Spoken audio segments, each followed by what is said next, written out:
Hello. Does thou hear me? Because if you can't, honestly, then that's gonna be a bit of an issue, honestly. So let's hope we actually can hear me. Let me take a listen. Okay, we can hear me. I hope you guys can hear my friends though. I don't know if you guys can hear my friends. I'm kind of curious about if it'll even be picked up, honestly. Edwin has blocked the introduction. Hey, Dill Pickle, thank you for the subscription. Hello to everybody. If you guys can hear me loud and clear, then that means everything should be fine, ready, set, and good to go for the week. Ladies and gents, as you guys already know, my name is KG Prestige. Why the chat moved to the side, I don't know.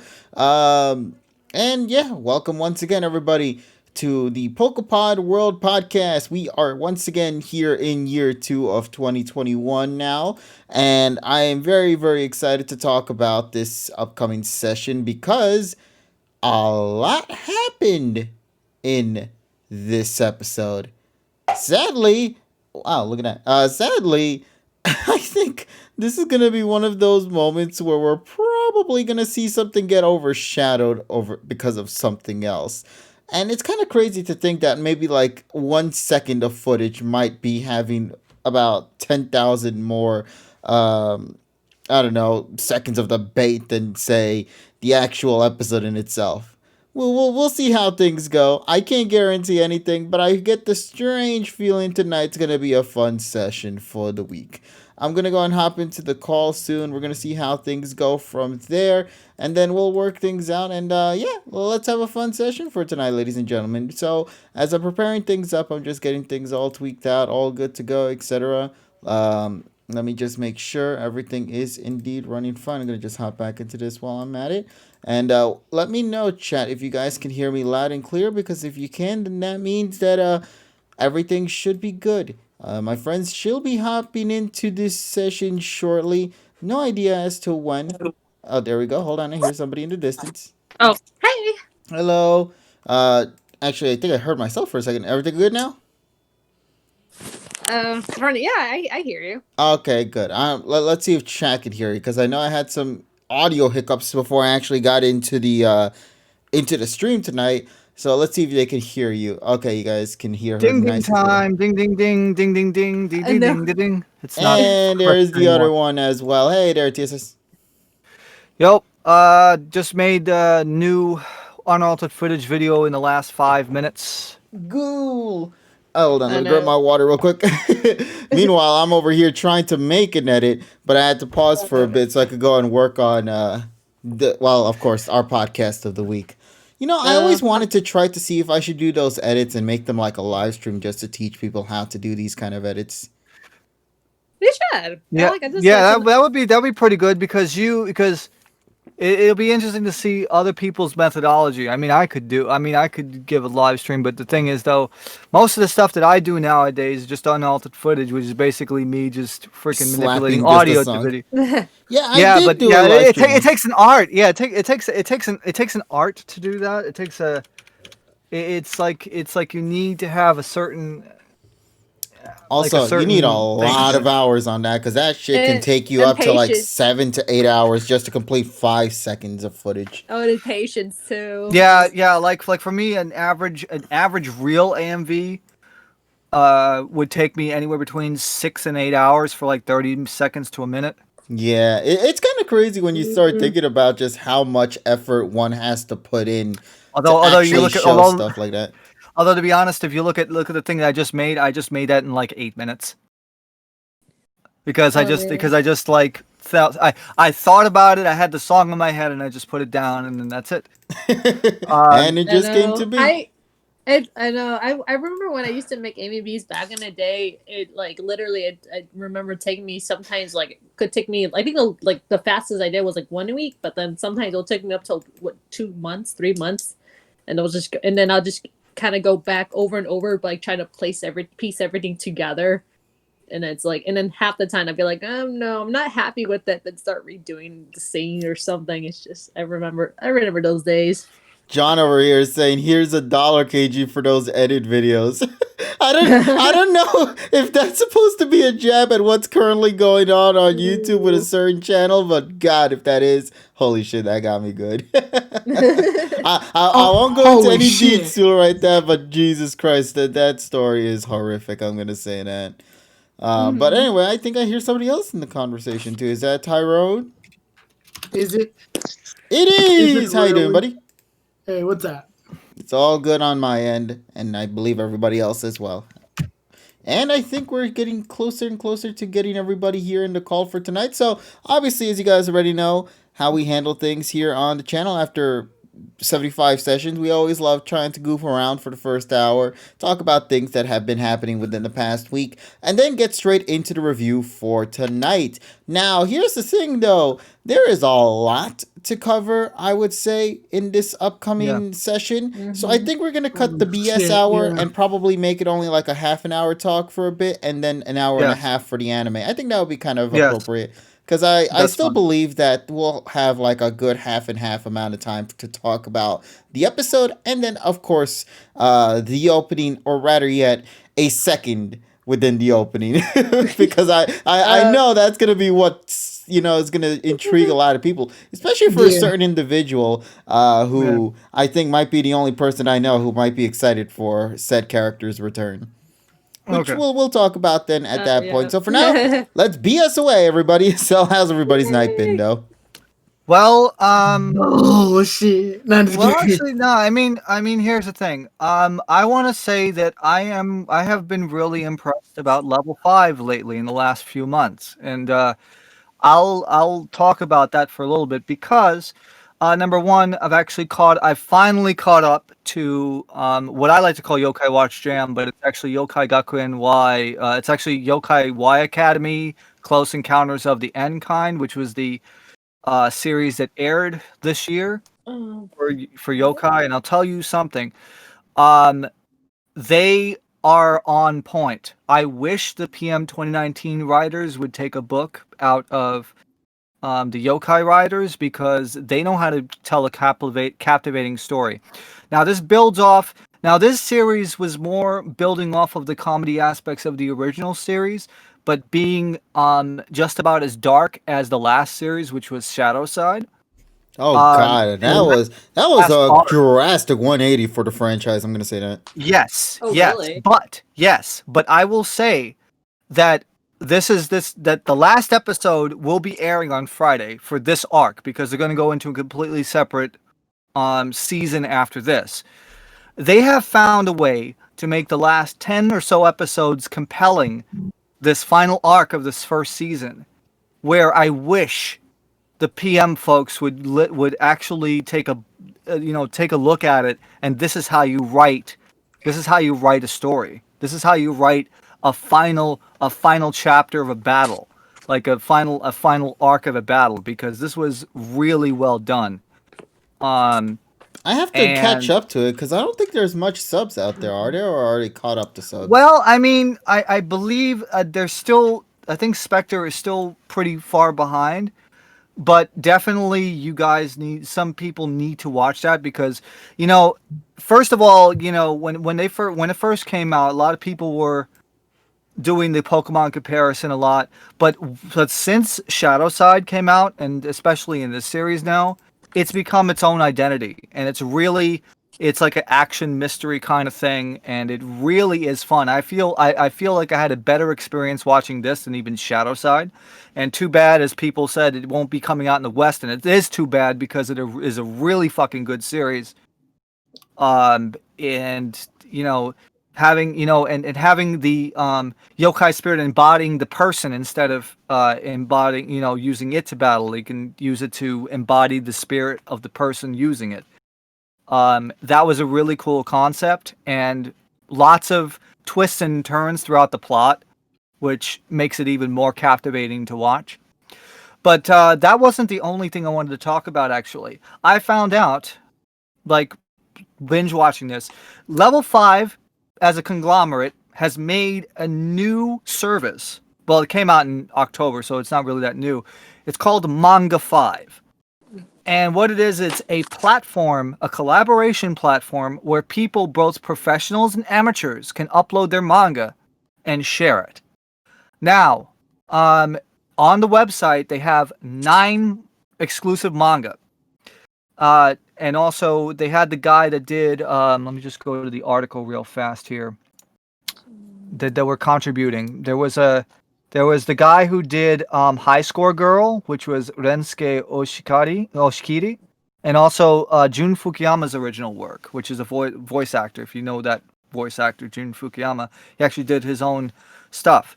So this platform is supposed to be like creators of manga upload your stuff and share it.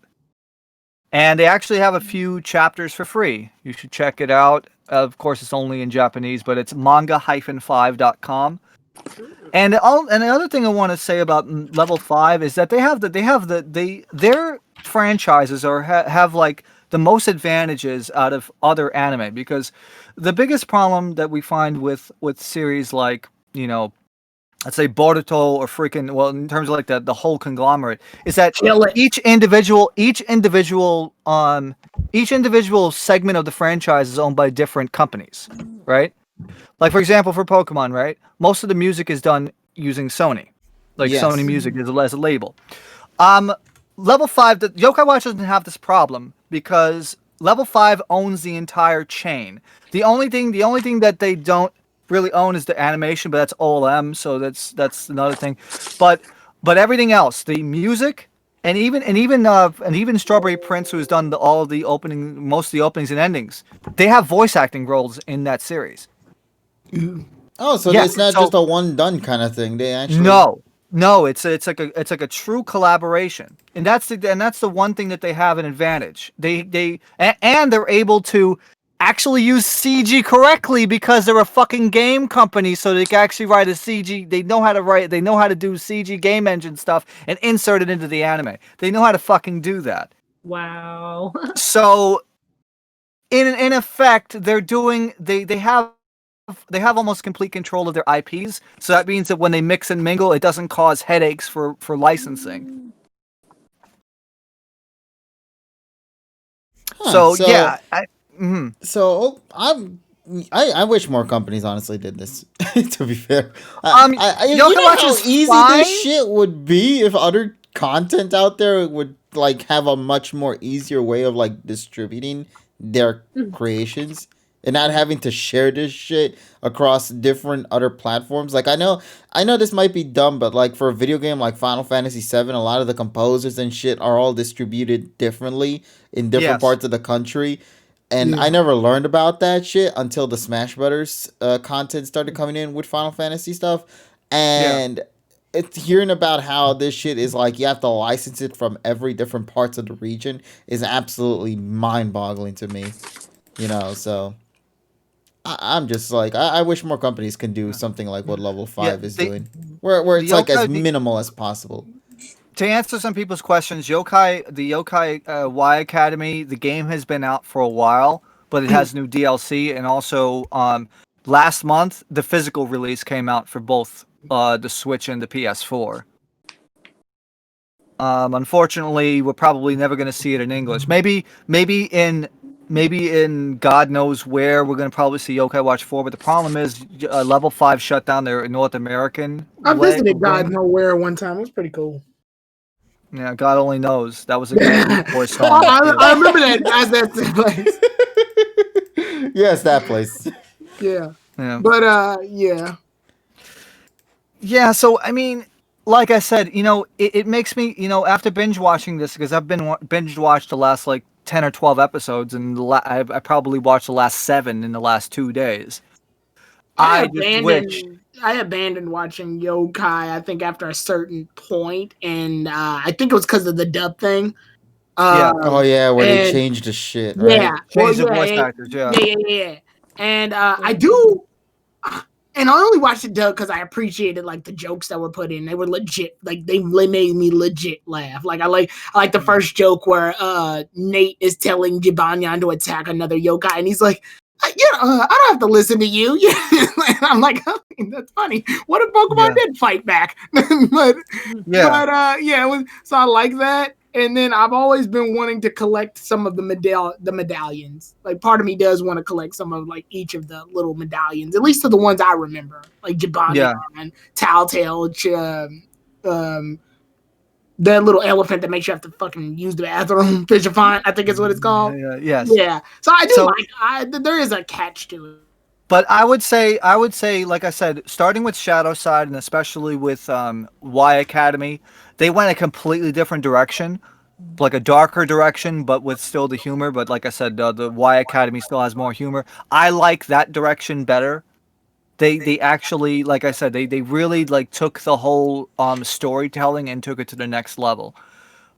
Since they actually told a real story as opposed to promoting the yokai themselves. They are, well, obviously now with less characters, they can now focus on the, they still do toy shilling and stuff, but it's more concentrated.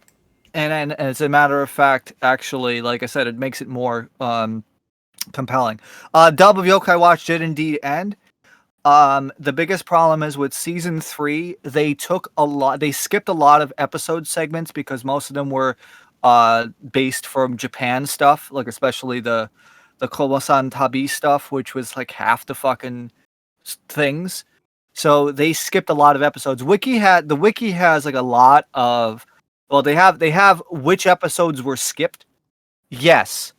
Gotta remember, by the time I want to say like up until right when they got into the Yokai Watch 3 arc, in the original anime, that was like 130 episodes in, they went all in with the Japanese stuff because they knew that the West wasn't catching on that fast. So by doing that, they went back to their roots. Now, not to say that the last season of Yokai Watch, and not the one with the exclamation point, was bad. The direction that they took was completely different. But with Shadow Side and now Y Academy, those two series are worth watching by itself. So after this week, they're gonna go into it. They're going into kind of like a time. I can't call it really a time skip. It's just a next season. The only thing is, the only character from the Yokai Academy that will be staying is Jinpei Jiba, which is the kind of Wait, the Jinpei others are character. leaving? They're leaving, yeah, because if you look at the promotional poster, because I posted it last week when Zach was here, you see in that poster that only Jiba's in it, not Jinpei's in it, not anybody else. If you Hold go on, look I on gotta. Oh Discord, yeah. shit, you're right. Yes. So this is the high school. This is the high school arc now coming up after this week. Oh my So oh, I love the other characters though, man. I I hope know. they're still like at least, you know, appearing in this new arc then, if that's the case. Because I I feel like hope they so were too. just a major part of what made this story great from what I've seen of it, you know? Yes. Yeah, but I instill confidence in level 5 for actually telling a compelling story even with newer characters. Unfortunately, we can't say the same for PM, but you know we can. What can we do, right? I mean, we can only hope, but you know, this is. I mean, and the thing is, I've always said that since PM 2019 moved into the slot after this, I'd say that the Yokai Academy and Pokemon are two shows that should be watched like in concurrency, just because I mean, it's just a nice contrast between both.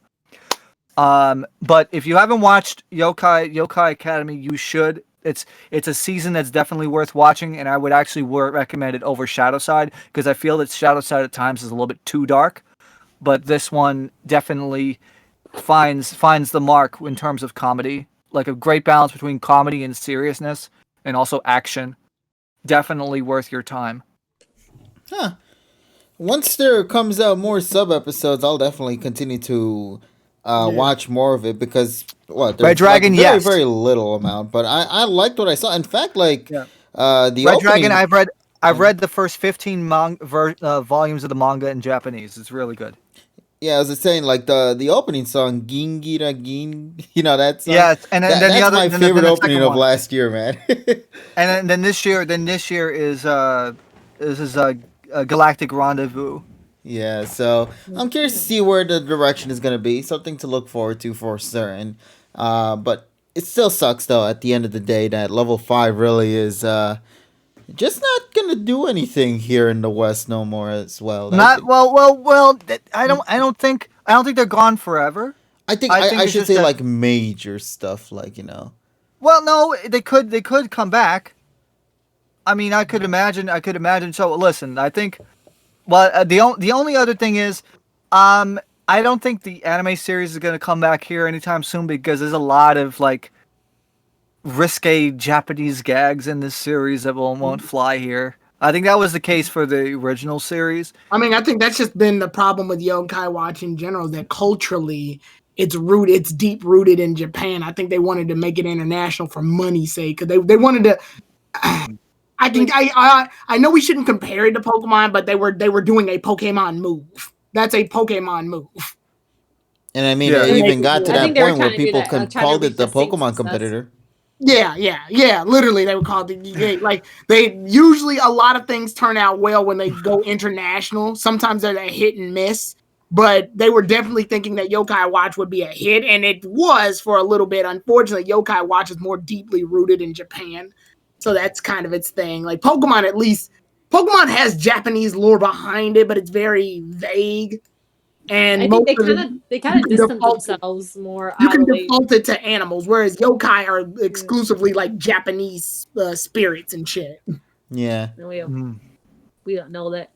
Yeah, the only marketable thing you could see. Well, how do you market that Like human dog? you would actually literally just have to be a weeb to know what the fuck a kappa is. Like no one knows what the fuck a kappa. If you came up to somebody who was like, "That's a kappa," they'd be like, "That's a what?" But if you point at like Bitch, a what you call duck, me? right? That's what you call Not you, the cap. What you say? Yeah, just beat the shit out of you. Right. But with a duck, when you look at Psyduck and you put that's a duck, people are like, yeah, that is a duck. A weird looking duck, but a duck. Why is the duck bold on the head? Right. But so I think that's what the overall, I think TSS, that's what the overall issue was, that Yokai Watch, unfortunately, in the West didn't translate as well because it's so deep in Japan, which I think is actually kind of funny because weirdly, anime and Japanese culture has become more accepted here than it has back in the day. Back in the day, barely anybody was an anime fan or a Japanese It was fan. like inferior, It was, you had to literally be in the know-how, especially when like Japanese content was so hard to find. But I think because half the time, like in the '90s, you would have to buy like bootleg Hong Kong VHS tapes from like right. Chinatown. Mm-hmm. Like literally, the idea of getting something in Japanese was foreign, and pun maybe intended. But so yeah, so I find it actually ironic. But the other downside here is that their target audience is children, and children unfortunately don't veer off towards Japanese culture until like their teens. Because I didn't even start getting an anime until like I want to say my early teens, early to mid teens. Can I just say, trying to be an anime fan back in the day was the hardest shit ever. Oh, it was difficult as fuck, yeah. I remembered. Yeah. I don't know if you guys ever had that one person you knew who would be like, "Oh man, you watch that shit too? What volume are you in right now? Are you caught up?" And like, wait, you're an anime only? You don't read manga, chapter, blah blah blah, scrolls through book and shit like that. You're not a real anime fan. You know that kind of bullshit from back in the day. There's actually a TikTok video if you go right now that has that shit, and I'm like, that is the most relatable thing I've ever seen, because that's how it felt to be an anime fan back in the early 2000s. But so I'm curious where level 5 is gonna go now, and let's see how this arc's gonna turn out. But if they're ending it, wait, is it like over completely, or is the conclusion coming next week for this arc? The conclusion for this arc is airing Friday. Oh, okay, so I just at least want to see how they end it at all, So well, I'll tell you this much: the last battle that's going on right now, it's already been going on for about 3 or 4 episodes. Damn. And that's just that's just for one battle. Wow. The whole arc, the ending arc has been taking place for like the last 10 or 15 episodes. Wow, so it really see this is what I mean. We need beefy arcs, man, because sometimes when they do that shit right, it can often be really good. Oh I mean, yeah, like Team It Flare it one is is. well known for X and Y Oh for being something that spreads out to the end, and it paid off because of yeah, it. You yeah, know, yeah. I'd say that I think for Shadow Side the last arc was like 9 episodes, but this one is a little bit longer. But I'd say that it was just as good, or it's gonna be better than I could already tell because with 1 episode remaining, it's already better than the last series. that's good to know. It's always a good feeling to know when something can surpass the previous, right? That's always Yeah, the goal to do. So I guess before we continue forward into some other discussions, I do want to talk about one last thing, though, if you guys don't sure, mind. sure. As you guys know, Bowser's a furry, and the trailer for this sort of revelation is actually going to It's be coming not out weird, I tomorrow. swear. It's just a phase. No, mom, don't come in. Now, yeah, Super Mario 3D World, game released on the Wii U, is going to be coming over to the Nintendo Switch, which includes a brand new addition to it titled Bowser's Fury. And we're going to learn more information about it tomorrow, which is something kind of crazy that they actually tweeted about it saying, hey, we're going to drop a brand new trailer tomorrow. Look forward to it. Does anybody else kind of find that odd that this wasn't a direct of some sort? I have no idea. I thought a lot of people are coming under the assumption that maybe directs now are dead at this point for this year. Yeah. And I it's a mean, little too Monster early Hunter to had. tell. Oh, yeah, you did say it. Mm. I was gonna say Monster Hunter Oh, had. I better swear to God, it better not be an eco, buddy. Oh, I better swear to God, it better not. Okay, Wait, what? I hear no e-call, Donnie. God damn it, don't give me a heart attack. Yeah.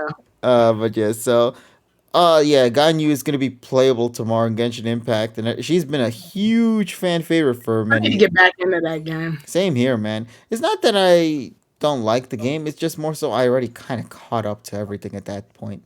It eats up your time. That's another thing too. Is that like while if you're like me and you're streaming literally 4 out of the 7 days out of the week, you just never get it. It's been rare that I've actually been playing a game where I'm not streaming it. Yeah. Also to Bonnie19, thank you so much for the follow. But yeah, so looking forward to seeing more about this new Mario mode. I hope that it is well, a good one because I need to realize what I'm going to be spending $60 for a repeat of a game again, this time on a different console. Although there is that online function that they've been talking about. If it's really true that it's going to be 4-player online co-op, that's going to make the big bucks for them. I'd say. Ooh. Tyrone, would you be willing to buy that though for that Oh, shit? fucking course, yeah. And actually, Sleeping Esper, thank you for bringing this up before we wrap things up for Would this. you guys like us to stream that? Is the question. Yeah, I'm pretty confident they would like to see us rip our hairs apart just for Oh playing. yeah. But Well, you guys are gonna see KG play well. You're gonna see no, me I make can't funny play well because commentary. the camera doesn't have a mind of its. It has a mind of its own. You can be up ahead, Tyrone, but the camera will be fixed to whoever the hell it wants to be fixed on. So I Oh, could be up shit. ahead, and then the camera will go back to you, and my ass will be dead because I'm not on the screen. so I can't do shit no matter what. So yeah, I'm curious to see what's gonna happen with the online functionality, but I really, really hope that it's actually pure gameplay, beginning to end story mode, progression, gameplay style that we could do together as multiplayer stuff. But a couple of things before we wrap things up as well, because people brought it up. Sleeping Esper, thank you for bringing this up. Dragalia Lost, another gacha game just like the one we talked about, Genshin Impact. They're actually going to be doing a brand new collaboration this year with Persona 5 of all games. Oh. How is Dragalia still not in Smash yet? Because if you've noticed, almost all the characters that have been brought into Dragalia Lost are actually in Smash Brothers.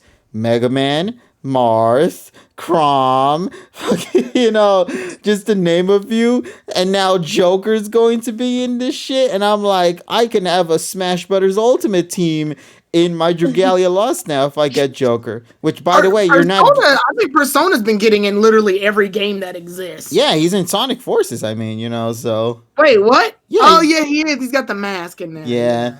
So he's in a couple of other mobile games. It's fucking crazy. I think he's in Grand Blue Fantasy as well. So. And of course, AFK Arena was the other one that got announced not too long ago. He's in that too. So canonically, Joker met Markiplier. That's kind of weird to think about. Oh my god! Oh, I like how somebody, if you listen to the song "Last Surprise" on YouTube, one of the comments about Joker says, ironically, Joker was the first surprise in the DLC. Just watch KG soon. Joker met Markiplier. Didn't you know? Because Markiplier is in AFK Arena. And now Joker is in AFK Arena. What world are we living in where like Ariana Grande's fought Sephiroth? Markiplier has fucking met Joker. Like what? Also, what's don't forget G Banyan also fought against Sephiroth at one point too. Yeah, what world are we? Speaking of level 5, yeah, what world are we in? What is happening? Yeah, it's the year 2021. Embrace the stupidity, man, because we're gonna be all throughout that shit. Mm-hmm. But yeah, so. Lots of stuff and collaborations to look forward to with this year. I cannot wait to see the shenanigans that they're going to pull off with video games. I expect this to be the year of collaboration, honestly, for a lot of things. And we'll see how it all turns out. But until that time comes, though, we'll get with you guys in those informations then. We don't really know much about the details for Dragalia Lost and all that, so we'll probably learn more about it later in the coming month. It is dropping sometime later this year. I mean, this month. Now, another thing, too, I really do wonder if this is going to be the next collab with Dragalia. I wonder what the next one is, because I remember last year they did, during this year, this time, they had Monster Hunter collab. So I'm curious to see what the next big thing is going to be for them. We'll see. And I guess with that being said, you guys ready to get into the real meat of tonight's session then? Because I feel like we kind of covered everything that we needed to talk about for the first half an hour. Yeah, because the next thing we're going to be talking about is probably going to take up more than the episode itself. Especially if we're going to do an in-depth analysis at every single goddamn frame imaginable. So, without further ado, let's get ourselves right into it because, boy, where do we begin? Wrong. I'm not TSS. I'm not going to be accurate as you. Yeah, while you guys were talking, though, I actually was that one scene where they had like the entire characters going so fast. Yes. I literally just wrote down most of what I saw on just now. Did you just fucking censor Grookey, KG? What the fuck? Yeah, that bitch ass monkey don't deserve to be on this pod. Wow, the hate is real. What did the monkey do to you? What didn't the monkey do to me, man? I was gonna say I thought about you during the opening because Grookey jumps on top of Ghostface, then Ashes. They're keeping it ambiguous on who he belongs to. It's almost like they're openly fucking with KG. Yeah, it's just me. Everybody else is already having fun that somebody's gonna catch it. Me, I'm the only one that's probably pissed off at the fact that Grookey's gonna be in the cast. Get the fuck out of here, monkey. He jumped off of Ghostface, and I was like, oh, Ghost's not gonna catch it. Maybe Ash is gonna get it. And then he jumps off Ashface. I'm like, oh, they're just fucking with KG. Yeah, this is a KG opening right here for me with this shit at that particular segment. They literally were like, "Who's gonna get it? Like only KG. Who's gonna get it?" You know what? You need to get an ending bumper of whatever the fuck Fox show that was. A stupid monkey. You know that's kind of funny to think about. That maybe an animator is just watching our shit and they're like, we see what you're up against, and they're gonna start animating this monkey tease right here. But yeah, as you can see right here in the images shown right now, two particular characters are going to be making a return. I'm kind of disappointed one isn't showing up, given that the other girl is here and not the third character from that series. But I get the strange feeling it probably has something to do with a lot of money and the Seiyu being Mamoru Miyano. So we'll get to that in just a bit. So I guess we should talk.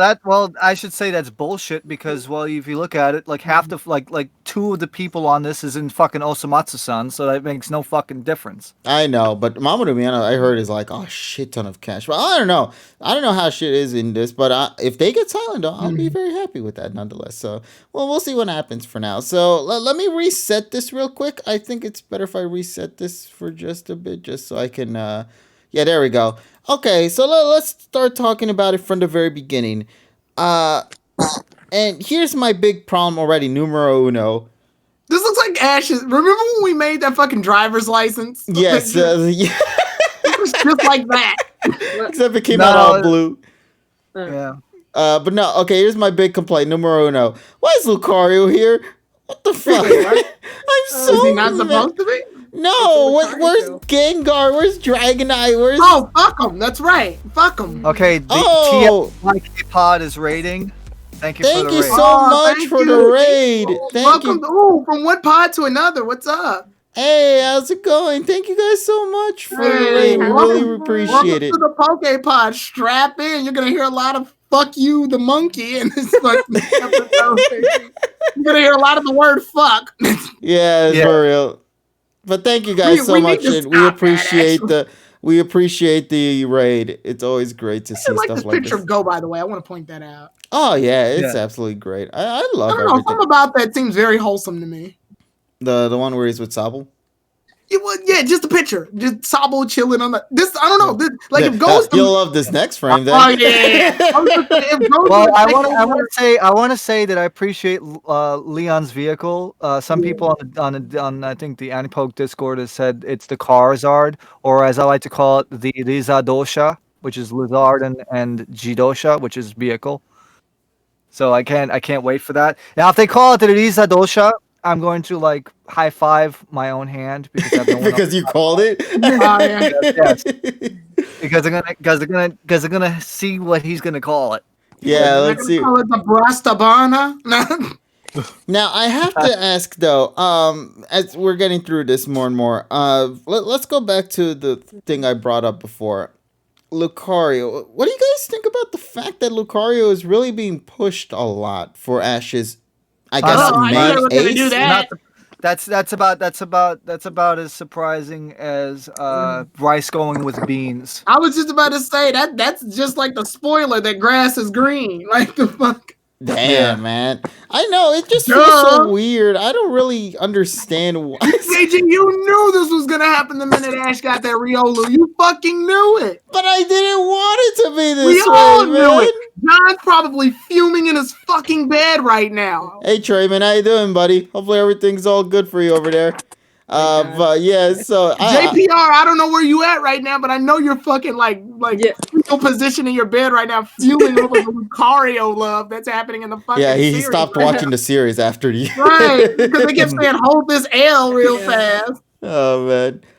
Hey Trey, if you ever want to hop in and let us know, man, we'll Yeah. bring you in if you like to share your thoughts on this. But yeah, so the real reason I'm saying this is only because my biggest issue as well that I'm having with Lucario is not necessarily Lucario itself, but rather why does it have a rivalry with Ace Spun? Or Because you they're know, both marketable. but where Ace- did that shit get set Yeah. up in the show? Yeah, I was actually thinking the same thing too. Because like, more like all of a sudden, why them all of a sudden rivals? Like they even barely interacted when it was a Relu and reboot. So why Which now? you want to know what I want to point out about that, Nessa? So remember that scene when Riolu broke out of the house after it had hatched? I was Mhm. hoping Reboot would find it first, and since Reboot was having that little arc where it was getting more into battling, I was Mhm. hoping they'd have a little fight, Yeah, and then that would have been more narratively appropriate, yeah, that would make more and sense. then they yeah. could have just been rivals from there on Mhm. out. But then I guess they wanted to show off Galarian funky ass Farfetch, and they had that rivalry that never came to fucking fruition, only in the opening. I'm sorry. I kind of wish it would have been Farfetch. It would have made more sense with Farfetch because because they Well, were no, we got to focus on next episode. The episode's titled "Ash Catches a Farfetch" again. wow. Again. Again, because last time he was just kidding when he caught him the first time. Let's catch him again. Yeah, he's got to catch him. Got to catch him again. Oh, But So yeah, I thought they were gonna have a little rivalry right there because Reboot was having a moment where he was starting to like become more of a fighter Pokemon, like he was getting more interested in the Pokemon battles. So I thought narratively that would be appropriate, but no, they're waiting till now. It almost feels like two writers made Reboot and Lucario's storylines and weren't talking to each other. I think so. Yeah, that's how it feels so far. Right. Anyways, Right. Anyways, the series because it's like it seems like it's like out of random. Like, oh wait, when all of a sudden this coming up now? Like I don't remember like Cinderace and Lucario like being rivals. Like it was just all of a sudden. Yeah, that's the thing, and I dislike that because it doesn't make any goddamn sense. No, it doesn't. I don't like that. Right. I seems hope like they don't build have upon to it more, prove- which they 'cause, like, could. The one part that's just pissing me off is just like there's no clear direction, so it's like. I mean, I know the direction. Lucario's a popular Pokemon, Yeah, and but Cinderace no, is a new Pokemon, so they have to show off the popular one. Yeah. Well, then again, though, you have to remember that they're now promoting the Cinderace mascot with freaking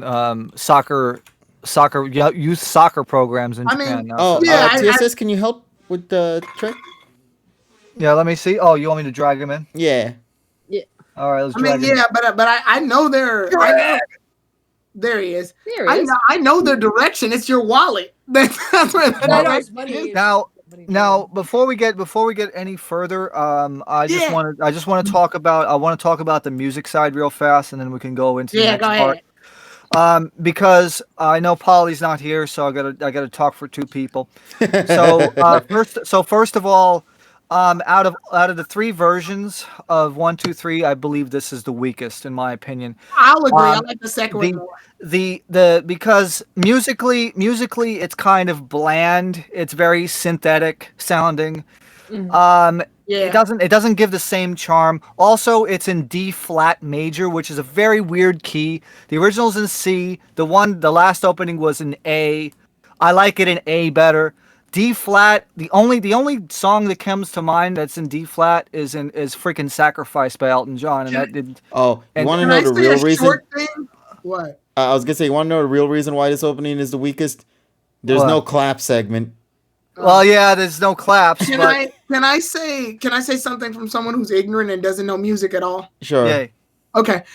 So the reason I like the second one better, Zach, I don't know if you guys saw it, but Zach made a edited version earlier where he Yes. combined Oh, basically yeah, I saw all the that. openings, and he used the second opening. And I listened to it and watched the visuals, and I was like, you want to know what it's missing? That punch. The second opening felt like it had more of a punch. I don't know. That doesn't make any fucking sense if you don't like. If you actually like know what music's about, like TSS here. I don't know what I don't know the terminology, but it feels like it just. I don't know. Opening version 2 felt like it had more of a punch going for it. The rock, the guitar in the background, like I don't know. That felt Well, like it had a better. It realistically had a better arrangement.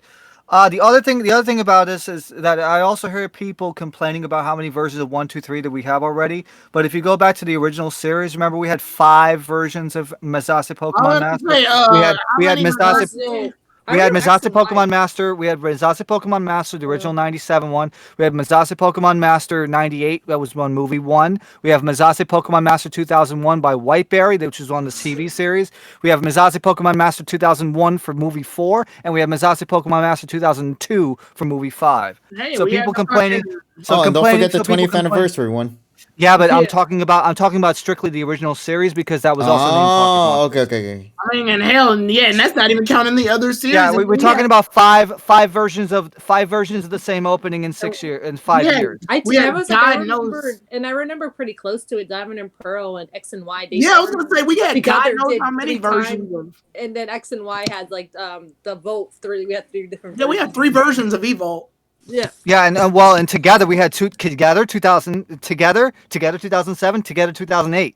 Yeah. Yeah. I know that's Yeah. my ears I mean, are yeah, bleeding hell, after. XY has regular V-Volt, Rika's V-Volt, and Mega V-Volt. Mhm. Yeah. All right, then. So before we go any further, let's go ahead and say hello to the person who had just recently hopped into our call just now. Hey there, buddy. You hear us loud and clear? Special guest What's up? Trey. Yeah, I can. Yeah, y'all can hear me pretty good. Yeah, everything Yeah, I sounds hear good you on our fine. end. Let me just raise yours a little higher just so you can sound a little clearer on my side. But I think everything else is pretty fine. How you doing, All Treman? right, cool. Everything's all Hey, good? thank you for having me today, bro. No problem, man. We always love having people come in on board. So, Treman, just to catch you up to speed, we're just talking a little bit about the, aside from the song itself, as TSS and Tyrone were having this moment, we were also talking about the Lucario aspect of the opening, as well Oh as the yeah. rivalry that both it and Cinderace have. Like, what's your opinion regarding that, Treman? I'm not a big fan of Lucario in this series. So one, Lucario is it's just this interesting thing where, you know, it was when it wasn't like the last Pokemon he caught, but it was like I say third, and he already had more screen time in battles than Gengar and Dragonite, and it was like, okay, cool, you know, it's a baby Pokemon. I get it needs development, but it's getting a little bit too much now, in my opinion.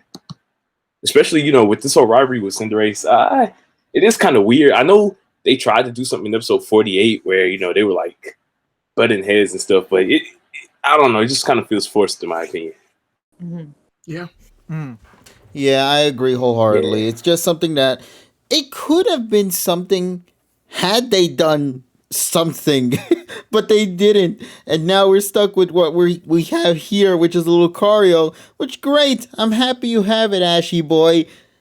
But god damn, at least do something different with it. And let him share like, some screen time. Yeah. You want to know what my problem is with Lucario too? Is like every time Lucario has appeared in the series before, there was something about Lucario that made it stand out. Whereas Ash just has honestly, I think Ash has the most boring Lucario out of the bunch. The first Lucario we see is like I think belongs to Sir Orin? Sir Aaron. Sir Aaron's? Sir Aaron, yeah, it's Sir Aaron's. Sir Aaron's, we got a whole movie about it, and we got to get a nice story with it. And then the next one we see that's most noticeable, the one I remember at least, Cynthia has one. I believe Cynthia has one, which makes sense. She's the champion, and you know Lucario was reaching his pinnacle because we finally reached the generation he was in.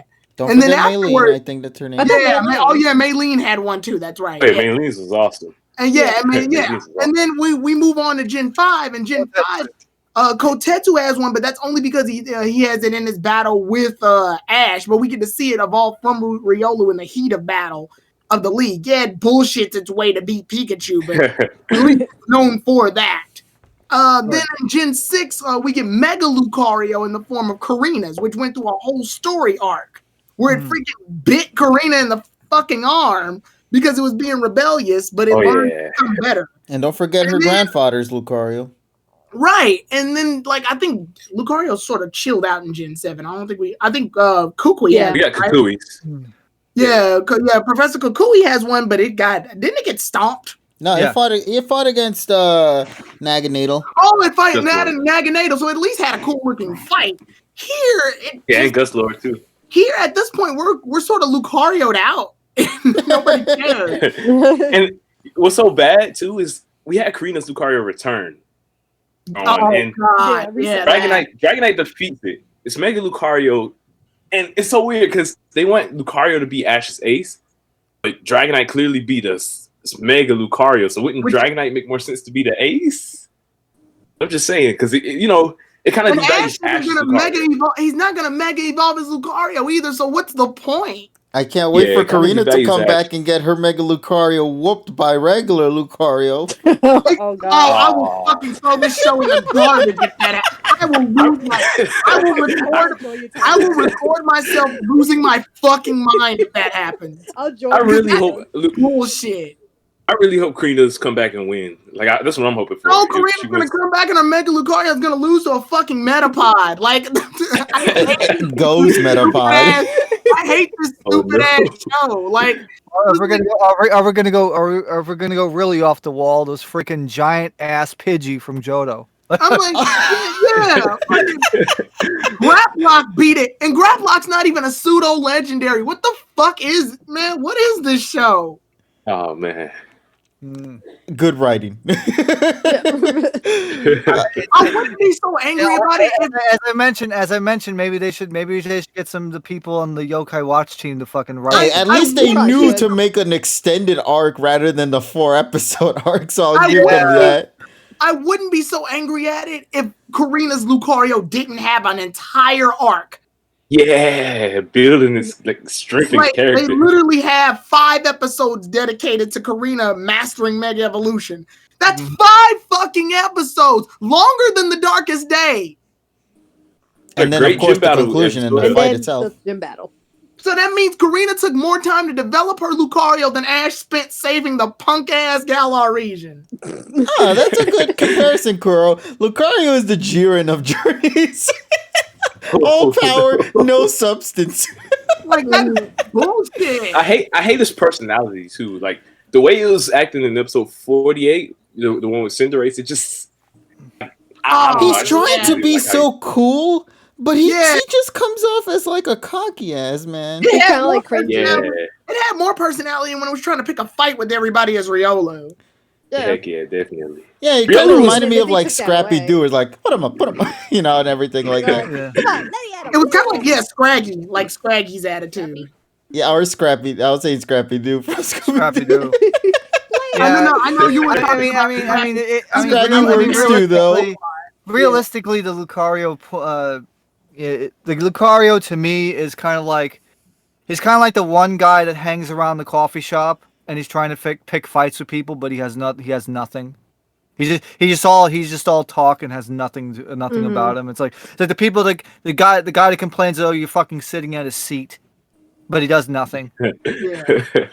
He That's needs a the new problem. move as well too. He only has all fighting type moves.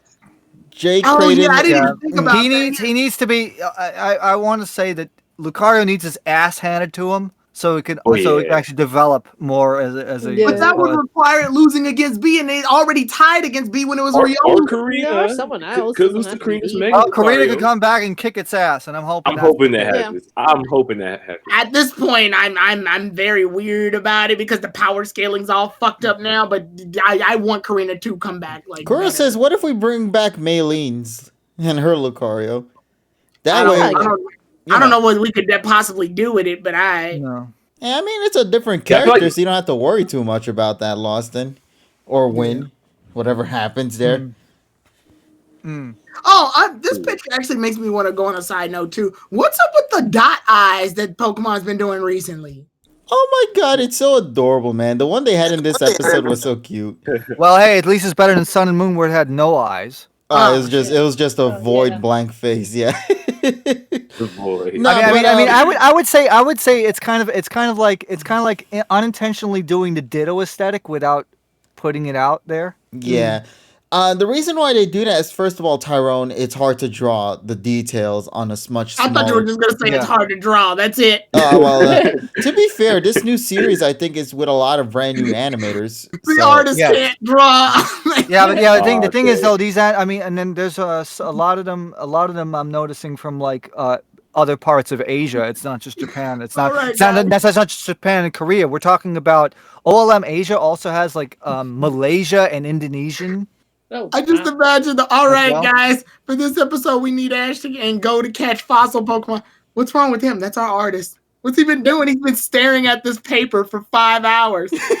He's crying. He's crying. Why is he crying?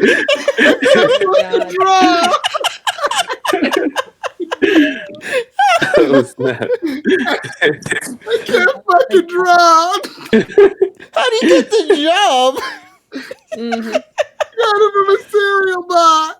Oh no. Oh god. All right. I traced. Right. That's how I do. Yeah. So you want to wrap it. Oh dang. All right. So let's get further move to into the meat and opening then, why don't we? Yeah. Okay. So as we talked about, the Charmobile, or as TSS called it, how did it go again? TSS? Well, the cars are the lizard. Charizard. The cars are the Lizardosha. Yeah, the Lizardosha. Lizardosha. I like that name. Yeah, I it like sounds the cooler. Charizard. It's almost close to saying Lizard Dojin, and I'm so I know, scared of once I- saying that. right now because you pause like right now you mentioned it because I didn't actually pay attention to the car how it looked, but now now I'm getting a better look at it now. It's like I love how the little fangs. Well, and also that it's playing off of Leon's gimmick where he doesn't know where the fuck he's going, and that's Oh, the yeah. best part. He's about to make this episode that should have been like 3 episodes in an arc now go into like 12 because he's driving somewhere else. That tweet I made a while ago of that artwork of Leon holding the map and Koharu with the face. Yeah. And he's like, I thought it said West, and she goes, that's West. Oh, y'all notice the detail of Leon looking at the map and he just like tilts his head to the side. Yeah, he It's turns like- the I map don't know. upside down too, and I'm like, where's Sonya in this shit? Did she lose her For license real. after the events of the Sword and Shield arc? Probably. They were supposed to meet No. up somewhere. And also I don't know if we can bring it up, but there was a Japanese person who actually drew a couple of frames of like Initial D, and it's like Sonya versus Leon.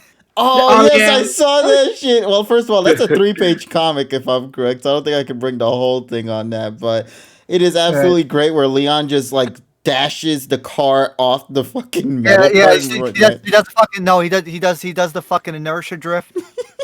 the detail is great. Sonya. Yeah, Leon, you were supposed to bring Ash and the others to the islands of armor. Where are you? We're here. Leon, that's the Crown Tundra. Oh, snap. That would explain why he's driving. Oh my god. He thought he was going to the Isle of Armor. He's like, Yes, that's right. why are you driving the fucking island? It's in the middle of the ocean. I'll find a way. I kind of hope they're gonna do something if they're teasing us in the opening, but I hope it's not just the opening thing, just like with them traveling in the car. I would love to see. No, I it. think it's gonna be legit. Yeah, I Yeah. think there's a lot of potential. They with wouldn't this. devote 3 fucking parts of the opening to it if it wasn't. It's a lot bigger. Then if it isn't, then this is the biggest blue ball shit we've ever gotten in an opening, I think. Oh god. Yeah. It's I kind would of like Charizard versus Reshiram times 3. Oh fuck! Somebody said the Lizard car can actually have wings to fly. Holy shit! Oh yeah, great. Right on, the Wait, magic Lizard car. I think that's the best name for it, the Lizard car. Lizard card. Oh my god, this shit's gonna start flying and whatnot. I'm gonna be like, Corviknight, eat your heart Weirdest out. thing. I remember in movie 2000, Melanie made the boat fucking fly. Oh, yeah. And Missy's like, it flies? And she's like, if you know how. Pulling the And she's like goddamn- controlling it too. Like she made it look Yeah. so easy. yeah, she's like pulling the hoist, and then like, that's not how boats work, you stupid bitch. Now let's get into the next topic. Then, aside from Leon, let's talk about his relative, who's gonna be making an appearance in this. Oh my god. That's correct. Wait, I really? love how that actually showed up when the fandom tweet showed up. Yeah. So if you do not know this, Iris is actually a Oh. relative to Leon. Oh, High Prof thought of a good name too, the Lizardomobile. Yeah. So, Fuck! but To the yes. Lizardomobile! Now I was gonna say I believe they're I like thought it was a cousins joke. with each other. I know in Pokemon Yeah, they're Masters, cousins, yeah. they actually touch upon that topic where Iris says that Leon's I thought cousin. that was a fake image. I thought that was fake I too. did too, I I'm not thought yeah. that was fake as if it is fake, that was a convincing fake then. But people are I mean, saying that well, there might yeah. be potential for that shit if that's the case. Well, that's because black people in Pokemon have purple hair. That's what that is. Except Lenora, who has Well, green you don't hair. know, she might have dyed her hair. Yeah, How did this own a cousin? Lenora cousin. I'm sorry, Lenora. It's called you leave them behind at the wedding. I'm sorry, Auntie Lenora. You have to go. Fades off. Now, but no, if that's a fake, then fuck, man. I'm so mad that's a fake. Because I mean, that's like, a yeah. convincing Yeah, fake. he actually mentioned in a tweet that it was fake or something. Yeah, it's fake. Probably was a reply tweet because I saw that shit. I'm like, nah, you can't do this shit to me. No, it's not. It's not true. Well, then I guess Hop is the only relative because we don't know where the fuck he's at, but he's somewhere out there. I In thought you fact, were talking actually about thinking about it, where the hell is he? Now, if Iris drops that it is in the anime, then that'll be one of the weird situations where a rumor becomes true. Heck yeah. Hey, okay, then you know what? Let's go in that assumption and let's say they actually make that because they need to find a way to make Iris show up. So how exactly can she show up in the series? If I recall, the last thing she did was this whole Dragon Master training sort of shenanigan that she was doing with the gym leader of Johto, Claire. And at the end of that episode, we saw her look into the horizon, seeing a Rayquaza fly by, which honestly, I'm still kind of disappointed she never showed up in Mega Evolution Act 2 because of that. But yeah, that was the last time we saw her. Which ironically, Claire's Lance's cousin, so it's like cousin for a champion. Cousin for a cousin. Hey, you know what? That could be really something that they could do. Cousin for a cousin. I would love that. It's probably... Was it be like a cousin, like first cousin twice removed? Yeah. What are you gonna say, Treman? It's probably too big of a hope to say that she's champion now, but do you at least think she'll be gym leader in Unova? Like they gym leader? That would be cool to see some development for her, but why would she do it now is the real question. Or she could probably... I thought the whole gym leader thing was like she feel restricted and then she can't really move everywhere to train with her dragon Pokemon to become said Dragon Master. I don't know. I feel like I wouldn't be too surprised if she's part of the Pokemon World Championships. Yeah, same. Yeah, I think that. Yeah, I think her and Ash are definitely gonna battle. Oh, yeah, what if her whole intention? What if her intention is to fight against Ryan? They didn't really. That would be good. They didn't really get to go a lot into the city that the 8th gym is done in because they instead Ash ended up fighting Roxanne. So part of me isn't against the idea that what they'll probably do is this is probably her graduation to become a gym leader. Because in the anime world, I think his name's Drayden. Yeah, he's the gym leader in the anime. Iris hasn't gotten it yet. So you're thinking that maybe this is what they're going to try to do they did that actually with Sun and Moon, if I recall correctly, where they had the initiation for one of the characters. What was her name? Hapu. Hapu, yeah. So I wouldn't doubt it if Iris gets the title. It would be great to see her again as well. I may have a distaste for the second season of Best Wishes, but I still like the characters because I feel like they still added something unique to the table. And let's see how she acts this time around. And also, where the hell is Axu? You mean Haxorus? Oh, well, I just want Haxorus. Well, I want to make one point. At the very end where you see them driving in the car and they see all the Pokemon and all the things, you see an Excadrill. Oh yeah. Yeah, you do. There is an Excadrill. No. I was hoping she'd catch another dragon type and just release Excadrill. Oh dang. That's her first Pokemon. I get it. It's Iris's Pokemon, but I hate Iris's team. Like as a team. This is your Dragon Master? Okay, fine. They did her dirty, to be honest. I know why they did it. It's just like I don't like it. Yeah. I feel like the anime probably made the concept for her character before the games came out, and I think they were like the games were like she's gonna be a dragon trainer, and they're like, oh shit, she is. Well, she's originally gonna be a ground type. Well, we gave her a Molga and we gave her fucking Excadrill. You what? Let me see. Oh yes, Dragon Pokemon, and that makes sense. Dragon Pokemon, right? Ben senses a disturbance. There's been a disturbance in the force. Hey, listen. If they don't show Molga, we're gonna have problems. Didn't you know what's gonna happen? That means Ben has to break another pair of headphones and buy another one. Dang. Rip those headsets, man! Jesus Christ. But Dragonite versus Dragonite, possibly. That's what everyone's hoping for. Yeah, right. I've seen some mock-up drawings by some artists. They look really good. Even though Ash's Dragonite isn't a fighter in the traditional. Let's see. Mornox has a question for me. Do you think that this can give the writers another shot to make her likable, more likable? It depends on if it's not a one and done deal. That's my issue. Oh my god, I didn't even think about that. Yeah, she could just be a one and done episode. I'm hoping not. The thing is with Alola, Alola is such a small region that it doesn't necessarily matter if you do one episode right now, because when they go back, they're gonna have to see them again, given how small the region is, you know. But with Iris, if she's gonna be moving from place to place, who knows if we'll see her again? It might have just been sheer coincidence that both Ash and Iris met up with each other in that episode, and we don't even know how long they're gonna be in that said episode, you know.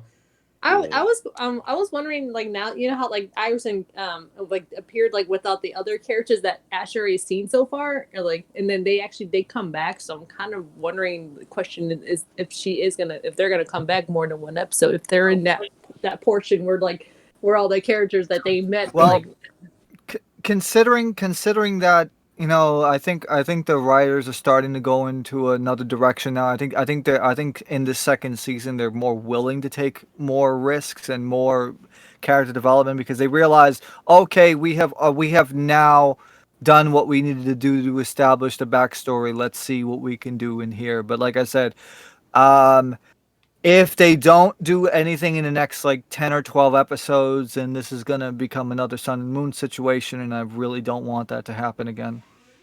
yeah, because they were like building up some things. So I'm like wondering too. Well, yeah. Well, and also remember, let's hope that the fucking Japan shutdown doesn't cause any production delays. Because technically Tokyo right now is in a lockdown. Oh, you're right. That is true. So we don't know what's gonna happen Yeah, at this like point. Tokyo, Saitama, and Chiba are in the freaking lockdown, so we don't know what the hell is going to go on. But then again, though, considering that a lot of the animation is done overseas, well, away from Japan, then maybe it can get done. But we'll see. Maybe. Yeah, it's all a matter of just we'll find out more information. Let's see. But Mornox when we again. start seeing anime getting announced that they're gonna be delayed, then that's a bad omen to come. So Another question. Unless they're doing like what they've been doing here, where the voice actors are just recording from home and. Well, yeah, that's definitely possible. I mean, if you look at the guy from Katsuno Yaiba, who used to be the Oha, the Oha host that used to be the Oha host, you can see that he's been recording stuff from home. He has like a whole setup. So I could imagine that Rika couldn't get something like that. Everybody can get something like that in their homes or whatever. And to answer Mornox's question, the way that Iris was written off was a bad taste to people. They will, if they really cared, they would do something better with Iris this time. If we see some sort of development, even establish some sort of development as she is written in this series, then I'll be happy about that. But the whole thing is, if this is going to be a one and done deal, then there's pretty much going to be no excuses. Well, let's take a minute to look at the most recent characters that have come back in the last series. I'm not talking about this. I'm talking about the last, which was Brock and Misty. Now, Brock and Misty came back twice, if I'm not mistaken. For a total of 4 episodes, I believe. Yeah. So the second time they came back, I think was more interesting than the first, honestly, only because like the first time they came back, it's just to show, hey, we're back. The second time, I think what happened, I think Brock ends up getting a comfy, doesn't he? Yes. Yep. Does Misty get the other reason there for shits and giggles? But the other reason why they brought him back is because, you know, let's go. Well, yeah, promoting Let's Go. But I'm saying, like, did Misty and Brock gain anything from being in the Lola? Did they develop as characters, or did they just stay stagnant? I know Brock has a thing with Olivia, but and I mean, they technically did a signature move together. So. And technically, Kasumi and Sudan's relationship got better. Yeah. So, in fact, it was because of Lana that they came. Yeah, she wrote the letter. So she's basically like me. I think Ash's Alola group has actually met more of Ash's traveling companions at this point. Yeah, Go. Yeah. Yeah, because they met Go, Brock, and Misty. Yeah. Probably Chloe soon, too. Oh, shit, you're right. Yeah, we're going to be talking about that very soon. So, the next thing we should talk about is we see a lot of the legendaries. We see like the legendary dogs, and we also see the other legendaries like Hoopa and Zarude for some reason. I think they're there for only like aesthetic purposes. But one of the more interesting things are, though, we're going to talk about Gary in a moment because we're going to do about that. But the other thing that struck my fancy was you see Koharu, she's in the classroom, and then you see, Satoshi and Go doing the weird fucking dance and shit. It's like, yeah, come on.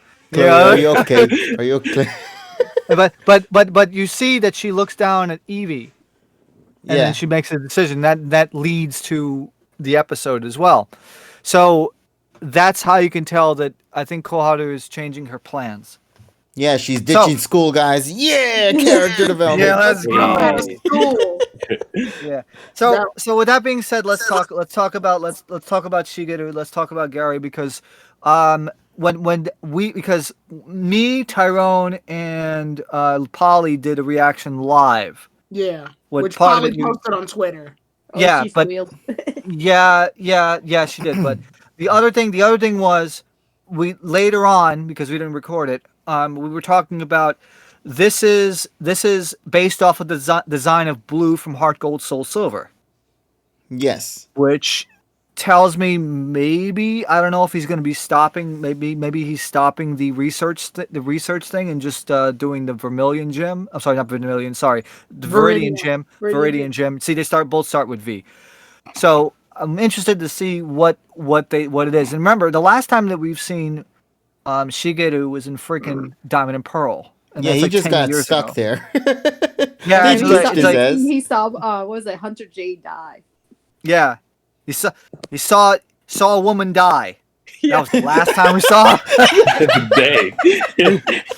Probably went into, boy, went into some fucking postpartum depression for the last 10 Ashy, years. Now he's back. Ashy boy, I've seen some shit. Not what it is. The Gonna need to world- give him some fucking Zoloft or something. I decided to quit being a professor because if I had to see shit like that again, I ain't gonna do the it only no thing more. the only thing I discovered was death. Deathmas. Oh man, but okay. Here's the I thing. mean, I though. can see it happening because I can see when Ash was doing the world championship stuff, he got his next challenge in Vermilion City from where he challenged Biscuits, yeah. Bisky, and he challenged her at the gym. So it's very possible that Ash could be receiving a challenge, and Ash is like, Right. "Who's challenging me?" It's from the Viridian City Gym, and then he looked and it's like Gary, and then anyway,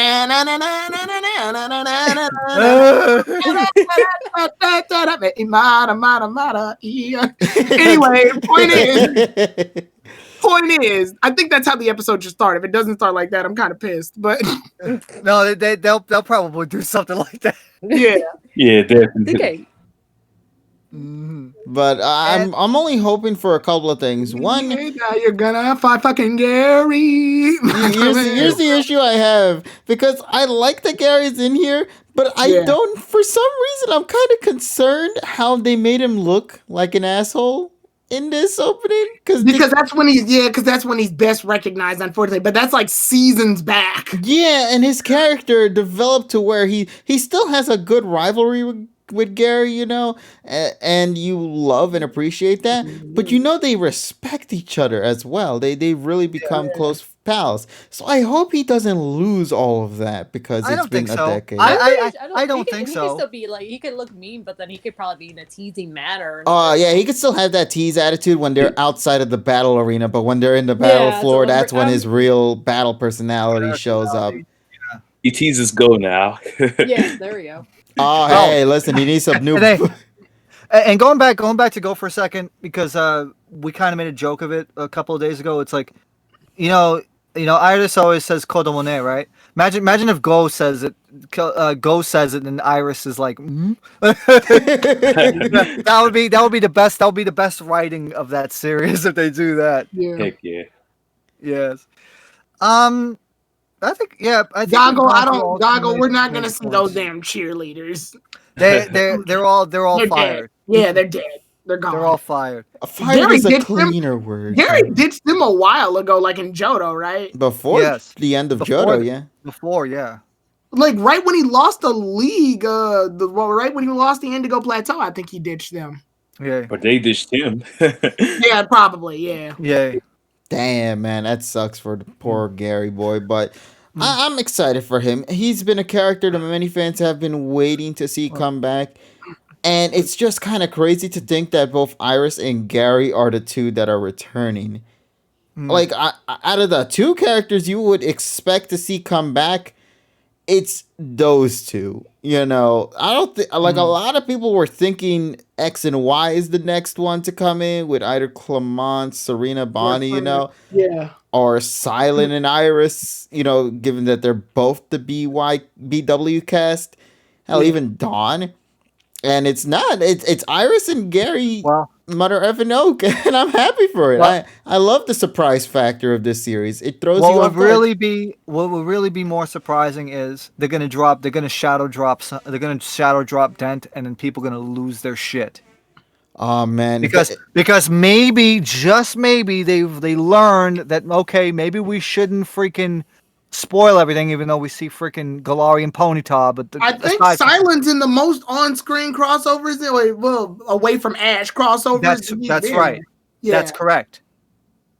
That's absolutely correct. yeah, because he was with the X and Y cast, and then he Yes. was with the And then he was OG with Brock.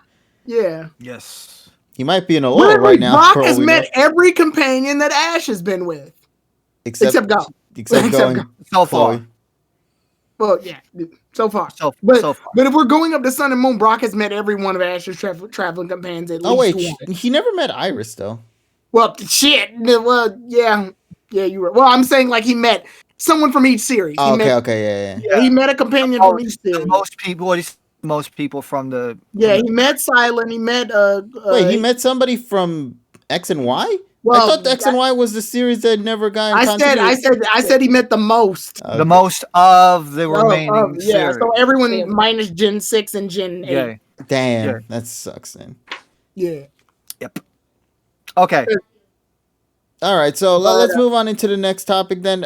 Here within the opening, we see a couple of other interesting tidbits as you see Go over here getting his ass beat by Suicune and the other doggos. Let's talk about Monkey Bitch Ass. So, this Wow. monkey... Monkey bitch ass. Yeah, so I'm scared that this monkey's going to go to Ash. Not for the fact that it's also going to be a Pokemon I despise so heavily and it being on Ash's team, but rather... that's another Pokemon in his team. In a team that has yet to get any screen time yet. Why they wait so long is my problem. Like, Grookey is a starter mon. Why are they waiting so long for him? What is the point? I don't know. What is making this group? Is it maybe because this Grookey has the ability to Gigantamax? Maybe? Maybe. I don't know, Maybe. because they made it.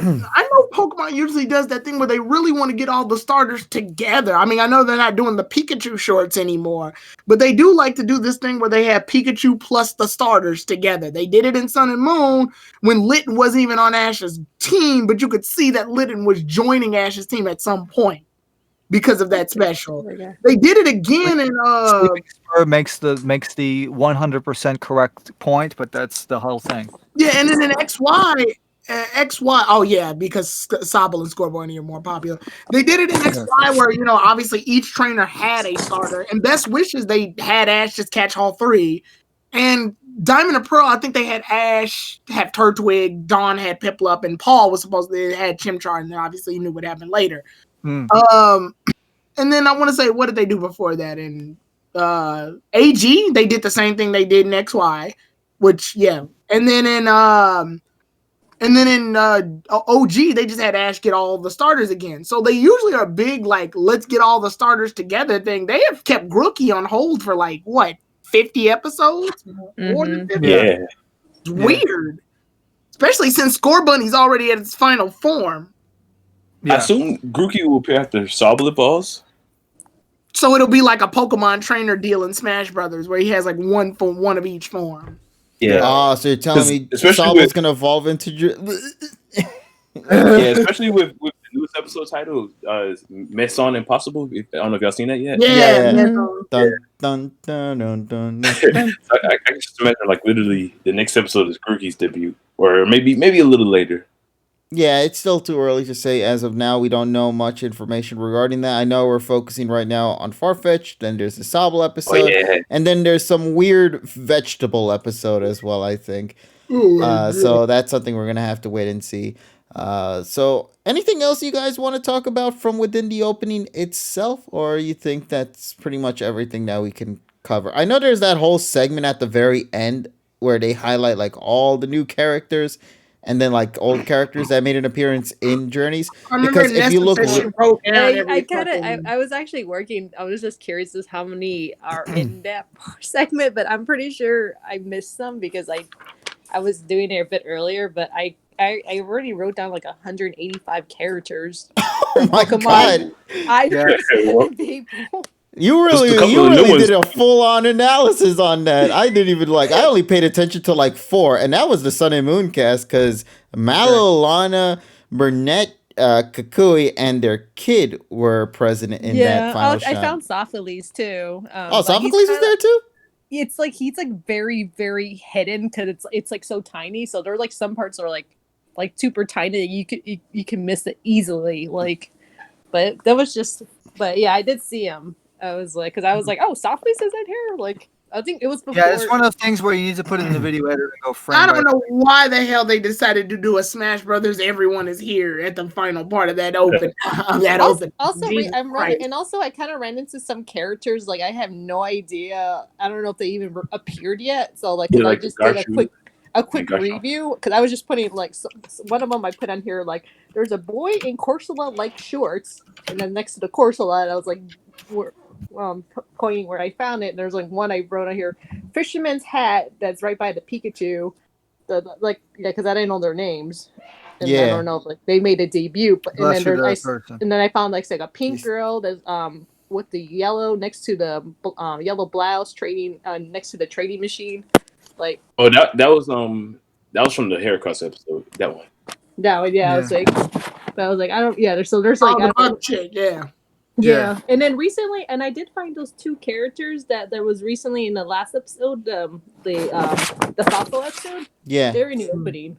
Ah, they're in this opening, but they don't have the fossil Pokemon present, which is weird. Also, if you look very close, you'll see V-Skis over there in the background behind Yeah, Charizard I too, which found makes her me happy too. to see that because she was definitely the best character in the series thus far. And then I was wondering, like, I wonder they scaling. They actually scaled her a bit bigger than some other ones. Like the ones that are more the background characters are smaller, so I kind of noticed. Yeah. Do you think maybe she might play a bigger Korrina. role later down the road then?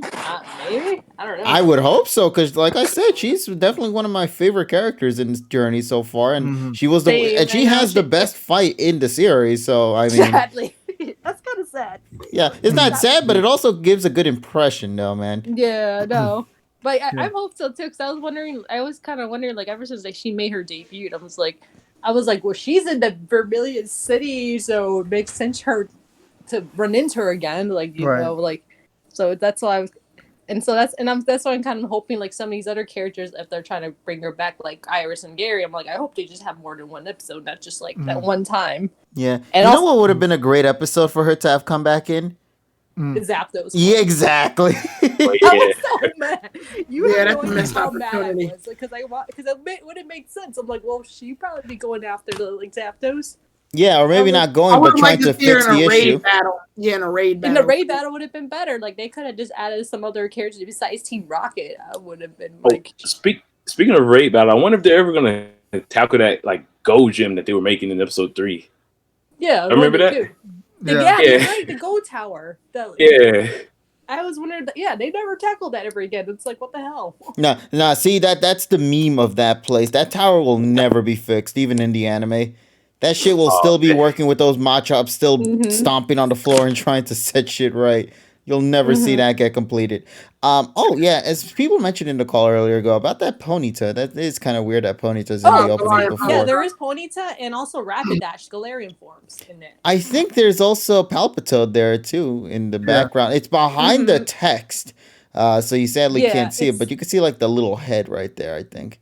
It's like very, very, there was some I missed though, because I was kind of just pausing, but I couldn't do frame by frame. So it's like it's really hard to like and then like because it scrolls so much to the right, and then some of them. There's one character I was trying to identify, but then every time like this, it kept moving. They covered them up, so I couldn't Yeah, identify that there's person. no physical way to see them because they just get overshadowed by the bigger sized images. Yeah, that was like. Mhm. But then there was like But then yeah, that was look. Then there's a couple characters. There's this one guy in the like I think let me see. It was like by the Pikachu cart that I don't. He was in red and he has like blonde hair, and kind of looked like he has like a red shirt, kind of looked like a sword, a white print sword. But I was like, I've never seen him before. Yeah, if you notice in the opening, they have a lot of characters there that have yet to make a presence. Yeah, so that's one. I'm pretty sure they're gonna probably be in sometimes in later down the road. Now, here's the thing, though, because I do want to state something that I think this is going to be the year TSS finally gets what he asked for and been waiting for so long. Because in this opening, a lot of the problems we had are being present in this opening. One of the characters I despised a lot because they ended the episode off so quickly, Tokyo, he's in the opening too, hidden right there in the background, indicating that maybe he might come back. Korrina, a character we thought would never come back after her ass got beat twice and she might have been embarrassed to ever put her face on the screen I don't again. even like the fact that they showed her in the opening with Iris and the others to make it seem like she's important when we know damn well her Lucario's going to lose to a magic cart. If it's that same Magikarp from the Diamond and Pearl episode, then that might make sense. I think that she's gonna beat Ash's Lucario in his place, hopefully. Oh, I forgot to mention too, like they kind of put Kaiser with the Blaziken. They even put the little Torchic. Yeah, they had her with the Torchic, right? The little streets. And yeah, and also I did notice there's some items I did notice I forgot to mention too. Like there's like that Pacha cake from the food episode. The like they mentioned some of these weird things. I was just like, wow, that's interesting. And then I saw something with like a Snorlax catcher. And there was this. I was like, what the hell is that? Oh, yeah, it's like I don't know. Yeah. Let me see. I'm gonna see if I can show you guys this though. But yeah, but then there's a big net, and then the Snorlax mouth is open, kind of wide open, and and it looks like a net. And is that the one from the Koharu episode at the end of the year? That's no, that was Probably. probably from the wild area. Okay, so I guess we'll... The Dynamax, the Gigantamax. Oh, shit, yeah, you're right, the Dynamax Snorlax. The Gigantamax one. Yeah, maybe they're saying that, oh yeah, that thing is there. Also, no gotcha machine in the opening, says Kuro as well. No. Is that thing actually busted after the events of last year's final episode? Was the final episode of 2020 actually seen the death of the machine? Because if it is, then I'm so goddamn happy. But now Team Rocket needs to catch some Pokemon that isn't more Peko. Chudo's coming back from the trailer that we got. Yeah. Oh my god, I'm so happy Chudo's back. He's been the good turtle boy, man.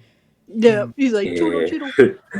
I think they're starting to realize that the gotcha machine isn't working out either. Or maybe they already showed off enough Pokemon as is, and they're like, all right. No, there's an episode. There's an episode where it literally breaks. So yeah, it's the final episode of last year.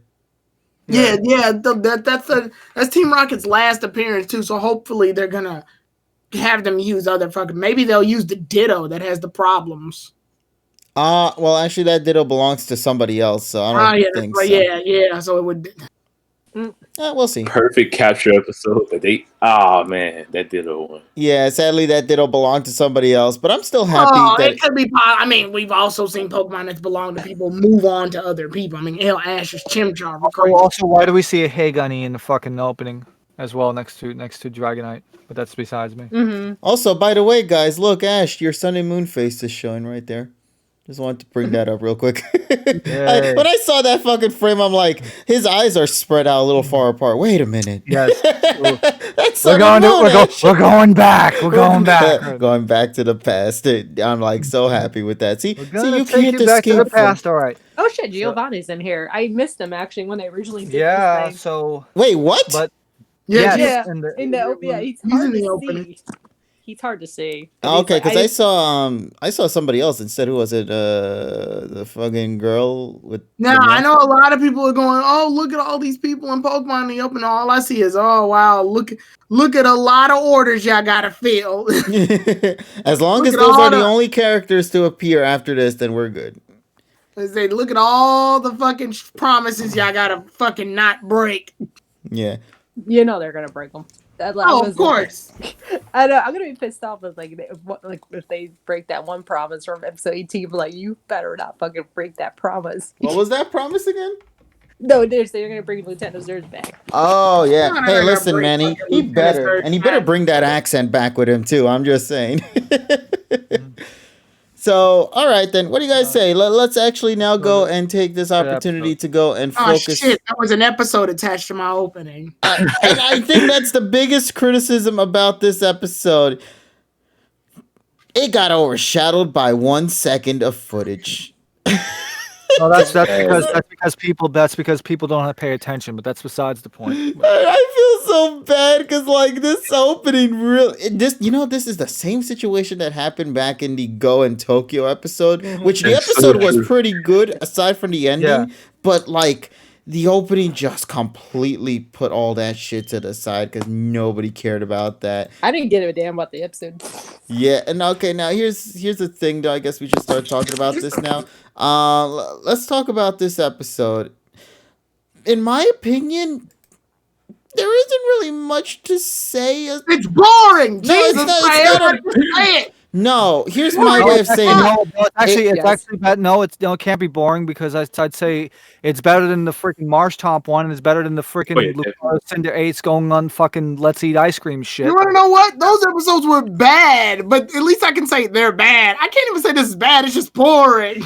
Here's my biggest criticism with actually, it. let's go criticism first, and then we'll talk about the actual good stuff. Yeah, so here's my criticism about this episode. Aside from the fact that it got attached to an opening, my biggest criticism is that this was a good episode in terms of just like showing off the concepts that are within the region of Galar. They showed off, the cooking, the camping stuff. They had this stupid chocolate fucking curry and whatnot that they make, cocoa curry, and it looked horrifying. Well, actually, no. I mean, it wasn't. They actually didn't use the chocolate. They actually used whipped cream. Okay, I swore they said they used chocolate at one point, but but they used part of it, but the most of it you see is actually the whipped cream. Yeah, the whipped cream, and they turned out really great for them according to the thing. Well, it's kind of like a blue ball kind of thing. I think the fucking curry, I think spicy. So whipped cream. Spicy, whipped cream. Tyrone, have you ever had that? Stupid as hell. It is. But now the thing I was gonna say, okay, first of all, let's talk about Uno over here. Yeah. I love him so much. He's so fucking adorable. Yeah, he's a fucking abomination, and I love him. And if anything happens to him, I will beat their ass up because the gag is so good. At least he will not get the 2-card penalty. La la la. I actually made a on Twitter. I made a video. I literally made it on Twitter. Hang on, I'm gonna post the link. Oh my god, I fucking died at work when I saw that shit. I was like, it's one of my favorite openings. Then it gets to the la la la part. I'm like, no. Oh my god, it should have me die. I actually did like the gimmick here better than the one that KG suggested, where it was like running out of air. I think actually him wanting to eat Satoshi is actually in fact, now thinking about it, when was the last time we saw that? We saw that with Totodile for a bit. We saw that with Gibble. Yep. I'm trying to think of any other ones since then. No, I think that's it. And then, Turtwork, I guess, a little bit. Yes. And then we got to now with Dracovish. I love it. And I love that they made Dracovish so cute, man. Like, they made this abomination so lovely. The anime design looks good. Yeah, the anime design looks good. Yeah, I think they did a fantastic job transitioning it into the anime scene. And then giving it to Ash is another great thing, too, because this is Ash's first fossil Pokemon that he's ever obtained in the series. And it's a freak. I just hope he doesn't shaft poor Dracovish. Yeah, now this is where my big criticism is actually going to start jumping in. Okay, this is a great focused for Galar type of episode, but this is a horrible capture episode. Because it's unorthodox. I mean, it was predictable and unorthodox. Well, I give him credit for going that route, but it was kind of like the writing was on the wall. It wasn't a surprise. Yeah, it threw you off guard in a way, but because they also showed this shit off early, we knew something was gonna happen, and a lot of fans also came under the speculation that this was gonna turn out to be the way it did. So I mean, everybody kind of had the idea. Now it's just a matter of Right. seeing it in action. And the episode when the capture happened, I mean, it just happened, and we're like, all right, I Okay. guess yeah. Next. Now, show me this Pokemon in actual shit. And then we could start talking, and then I'll be happy. But for what we got, in the themes of Galar, I'll give them credit for that. I liked it. I like that they brought Careless, or whatever her name is, into the anime as well to show off the concepts about the fossils and how to bring them. It was very hilarious to see them try to figure out how the fuck they work this machine, because they're like, wait, do we hit this button first, or does this button come next, or like what do we do? And then they had to like work with each other to kind of get this shit running. So I love that sort of bit. But yeah, aside from that, though, there's not really much to say. I think one last thing I want to bring up, Rookedy. Rookedy has been appearing a lot in this episode. Ash needed to fucking catch that instead. Yeah, the Rookedy was on his head. If you look in the opening, Rookedy, I think, is also on Dragonite's head as well. So, It's gonna happen. It's gonna eventually happen. I mean, is Ash gonna catch the Rookedy? That's sadly out of all the Pokemon that exist in this team right now, that Rookedy right there is the one I want him to have. That seems like, now that's an Ash Pokemon to me. You don't like to think that this isn't an Ash Pokemon? Look, it got the blue, it got the red, like Ash right there. They're brothers right there. I hate this thing. Look at that. They even matched the white with their t-shirt of Ash. Look at that. It's a perfect combination. It had nothing to do with color coordination. I'm saying that. Hey, it's the true feng shui. First. No, it's got nothing to do with color coordination. I want Ash to have Rookedy because Rookedy just feels like something I could see Ash catch. I think it's because tradition. Like, Ash has always traditionally caught the bird. Except for Dragonite. Except for Pidgey Peck. Dragonite's the first bird capture, man. No. Dragonite's not a fucking bird. You know what I mean. It flies. like Rookedy seems like something Ash would have on his team. It just feels right.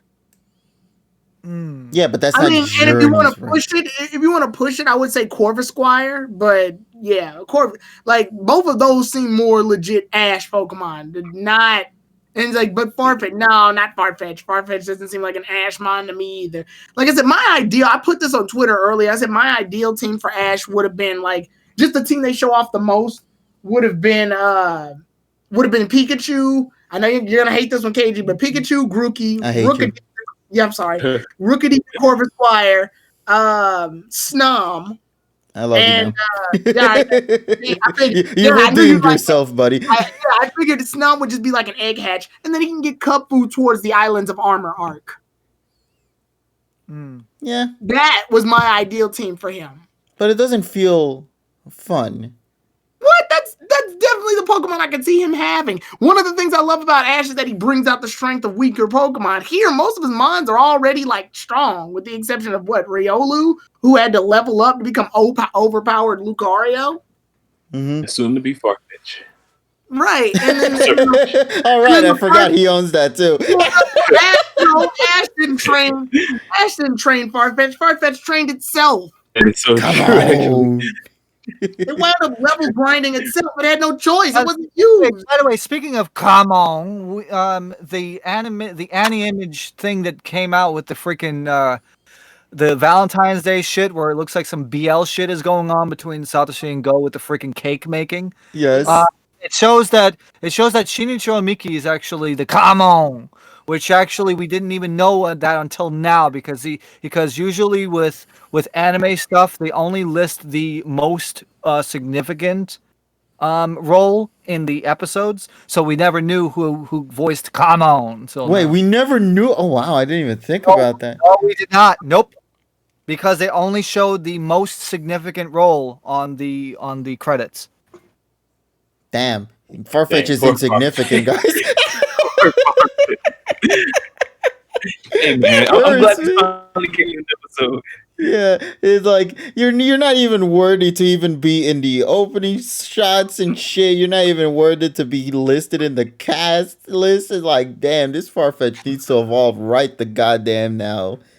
to even Well, be relevant. maybe we'll get a chance. And they better keep the come on. Uh, I know the name changes and everything, but please just keep the come Well, on. it's like Nigga got night or night or something like that. Yeah, We'd be nice but to go it doesn't night. feel right. Like, come on, come on. Like Yeah. everybody can understand that, no matter what language you're in. So that's why I love a lot of people love the come on Yeah. noise from it.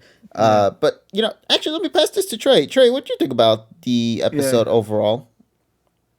Overall, the episode wasn't that great in my opinion. Like it was nice that they got to show off the Galar gimmicks because we've been needing a lot more Galar in this series.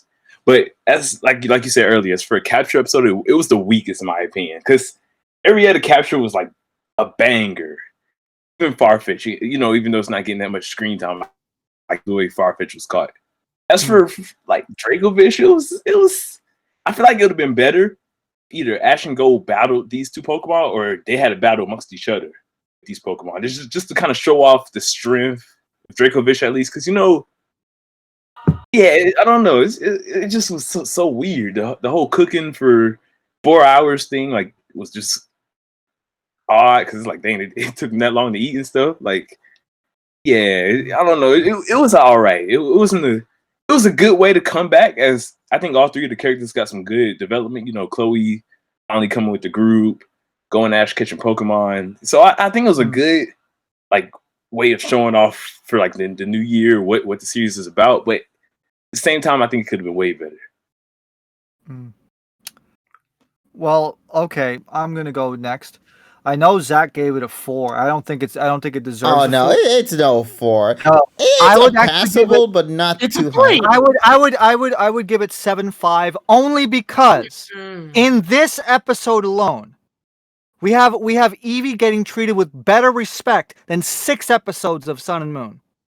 It actually wants to. If it wasn't for Eevee, Koharu It wasn't wouldn't for have come. Eevee, Koharu wouldn't be me coming here, and it actually does something. It actually fucking does something. Wait a minute, yeah, because I'm trying to think. I guess Eevee just wanted to go with them.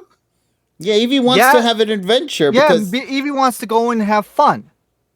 Oh, so damn, that means it's sad that Eevee has more of a fucking objective than she does right now. I can't say that on TV because you could get banned from Twitch, not me. Yeah. So, but I'll tell you this much. The only reason why I'm doing that is I'm looking at it from a different perspective.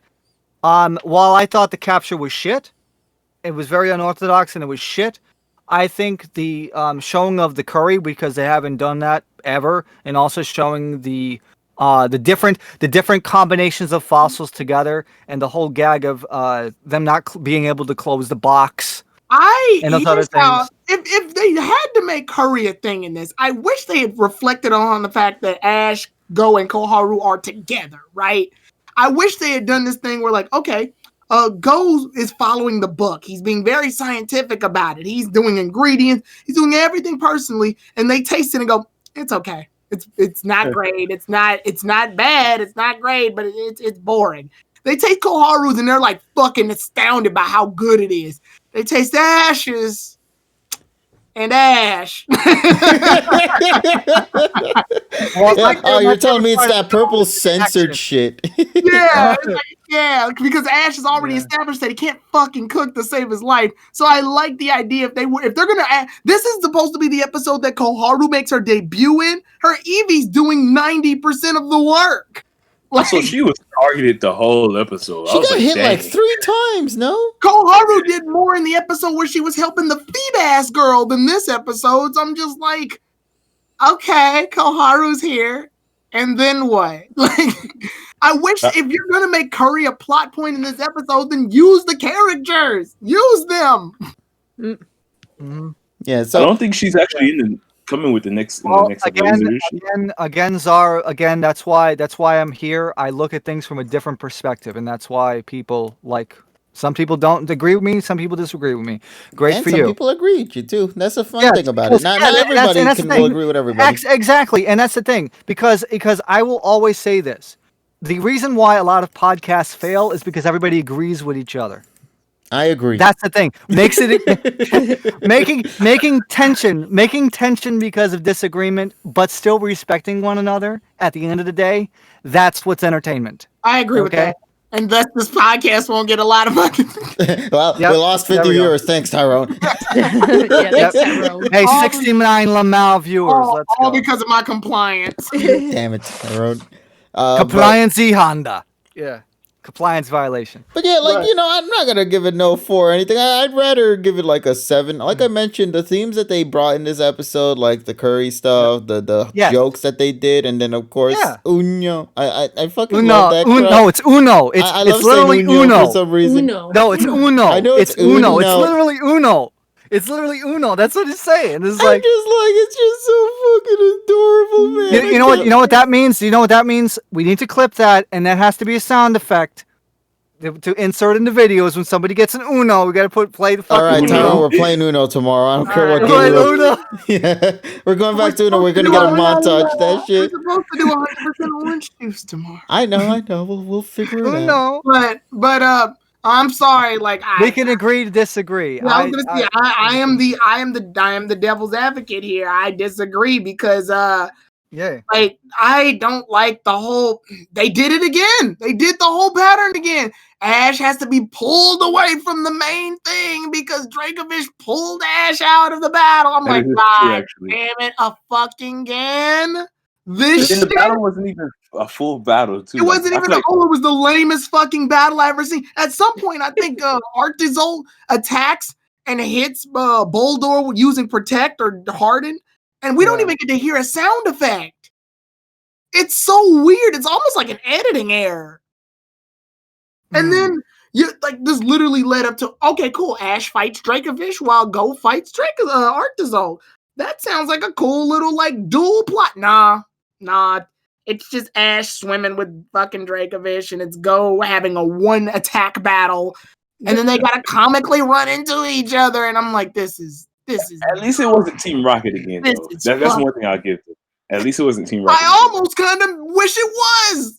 Oh, dang. At least then they would have brought some real conflict. The sad part is that they didn't have any Team Rocket, so they had to create conflict. And normally I like when they create conflict, but oh god, this was bad. And Moronix, your lack of sense of humor is disappointing. I just literally named a curry scene that I made up that was funny. So don't.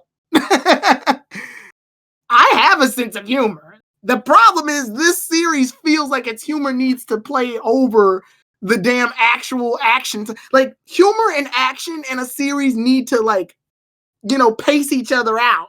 You appreciate the action a lot more when it's paced well with the humor. Here, it's almost like they wanted the humor to overtake the entire episode and was like, oh yeah, we need action. Shit. We'll throw this in it. Nah, we don't want to do that anymore. Throw in some jokes. Ash and Dracovish, the adventures of Ash and Dracovish. Like it's just it doesn't mesh well with me. I'm sorry. I agree with Zach's score. That 4. Shit. I would put it at 3. mediocre.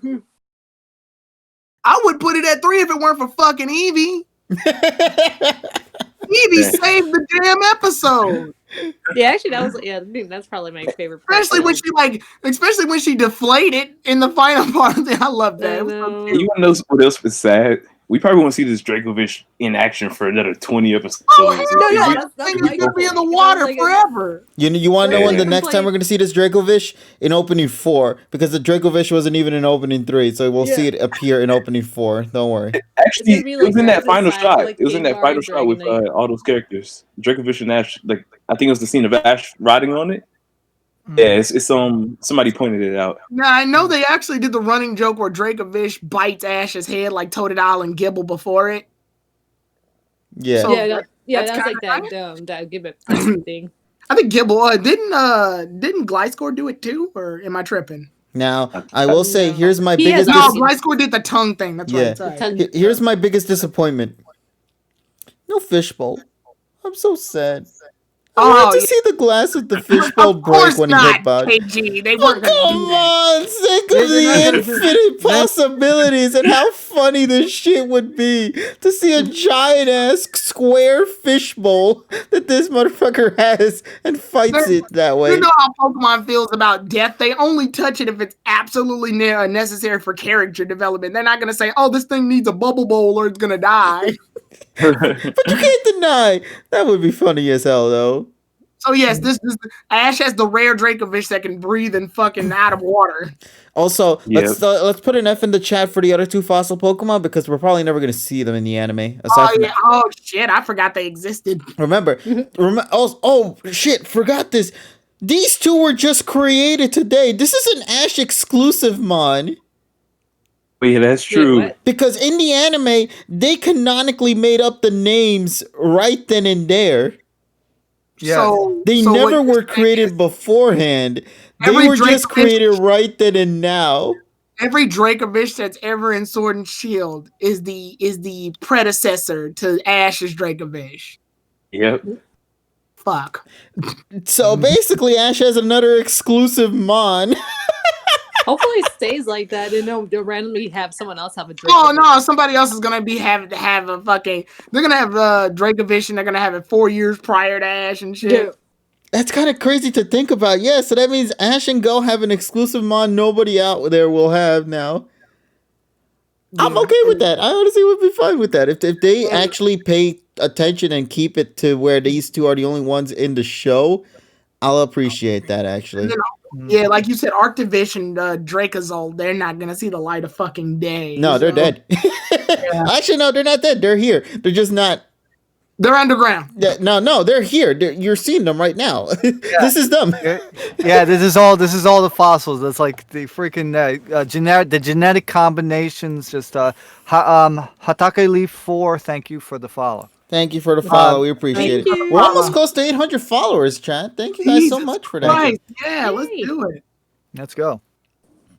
Yeah, so I Yeah. guess Dracovish, which begs the question because when Go caught Eternatus, wasn't the Dex number correct though? Yeah. Yeah, But then it if was. Dragovish's Abomination and Arctozold's Abomination here never existed prior to Okay, this, here's my bullshit excuse. The fossils were discovered, they were never built, so the fossils have the number and not the Pokemon. so how do you explain the Abomination variations? I'm saying like they were like, we found this fossil, this fossil, this fossil, and this fossil, and we numbered them all, but we didn't make them yet. Huh. Probably. Look, I'm trying to defend Journeys, all right? Don't think about it too much, KG says sorry. Yeah, that's the biggest problem. You Trying can't my think best about it out too much. here. The show doesn't give me anything. It's bad writing. Good God. But I'm trying, okay? I'm trying to say that like maybe they probably gave all the fossils numbers and they didn't regenerate them yet. That could be the case because they did have images for them. So Oh, the Yeah, fossils, they did have it. so up till then the fossils were placeholders. Yeah, because you had arms and legs. yeah. You had two arms and two legs, and then they Yeah, and combined. knowing Dr. Careless or Professor Careless, she probably labeled them as registered Pokemon without actually regenerating them yet. Yeah, I could see that. Also, I did like the voices. I have to go back. I said a couple days ago that I was going to go back and see who the voice actress was for that, but it sounded like one of the voice actresses that one like the chubby woman that's in the segments on Oha Star. So I have to go back and I have to see because a lot of the talent that has been on Oha Star has actually been on the series in terms of Seiyu, so I have to go back and I have to look at it. I will say they were very fun in this episode. Yeah. I appreciated their way they were handling this episode. Oh yeah, and I just love the kind of like banter back and forth. Yeah. Mm-hmm. But overall, TSS Careless's VA is Ria Murakawa.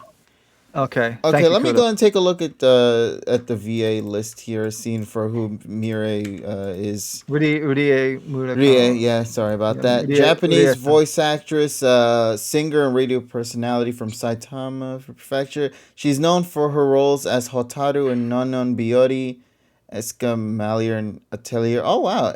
She's Ram in ReZero and Anzu in Hinamatsuri. Okay, so there's that, I guess. Not. Oh, okay. Let's see here. We got a list of stuff. Coco and Fairy Tale. Yeah, I'm starting to see the list. Let me see if there's anything from the more recent stuff that we could pull off here. There were in April, but there was a random character. Yeah, I don't know Oh if anybody man, I love watched this show. God of High School. It's apparently Saturn. Yeah, I watched God of High School. My Hero Academia. Oh, it's Bubble Girl. Okay. Me?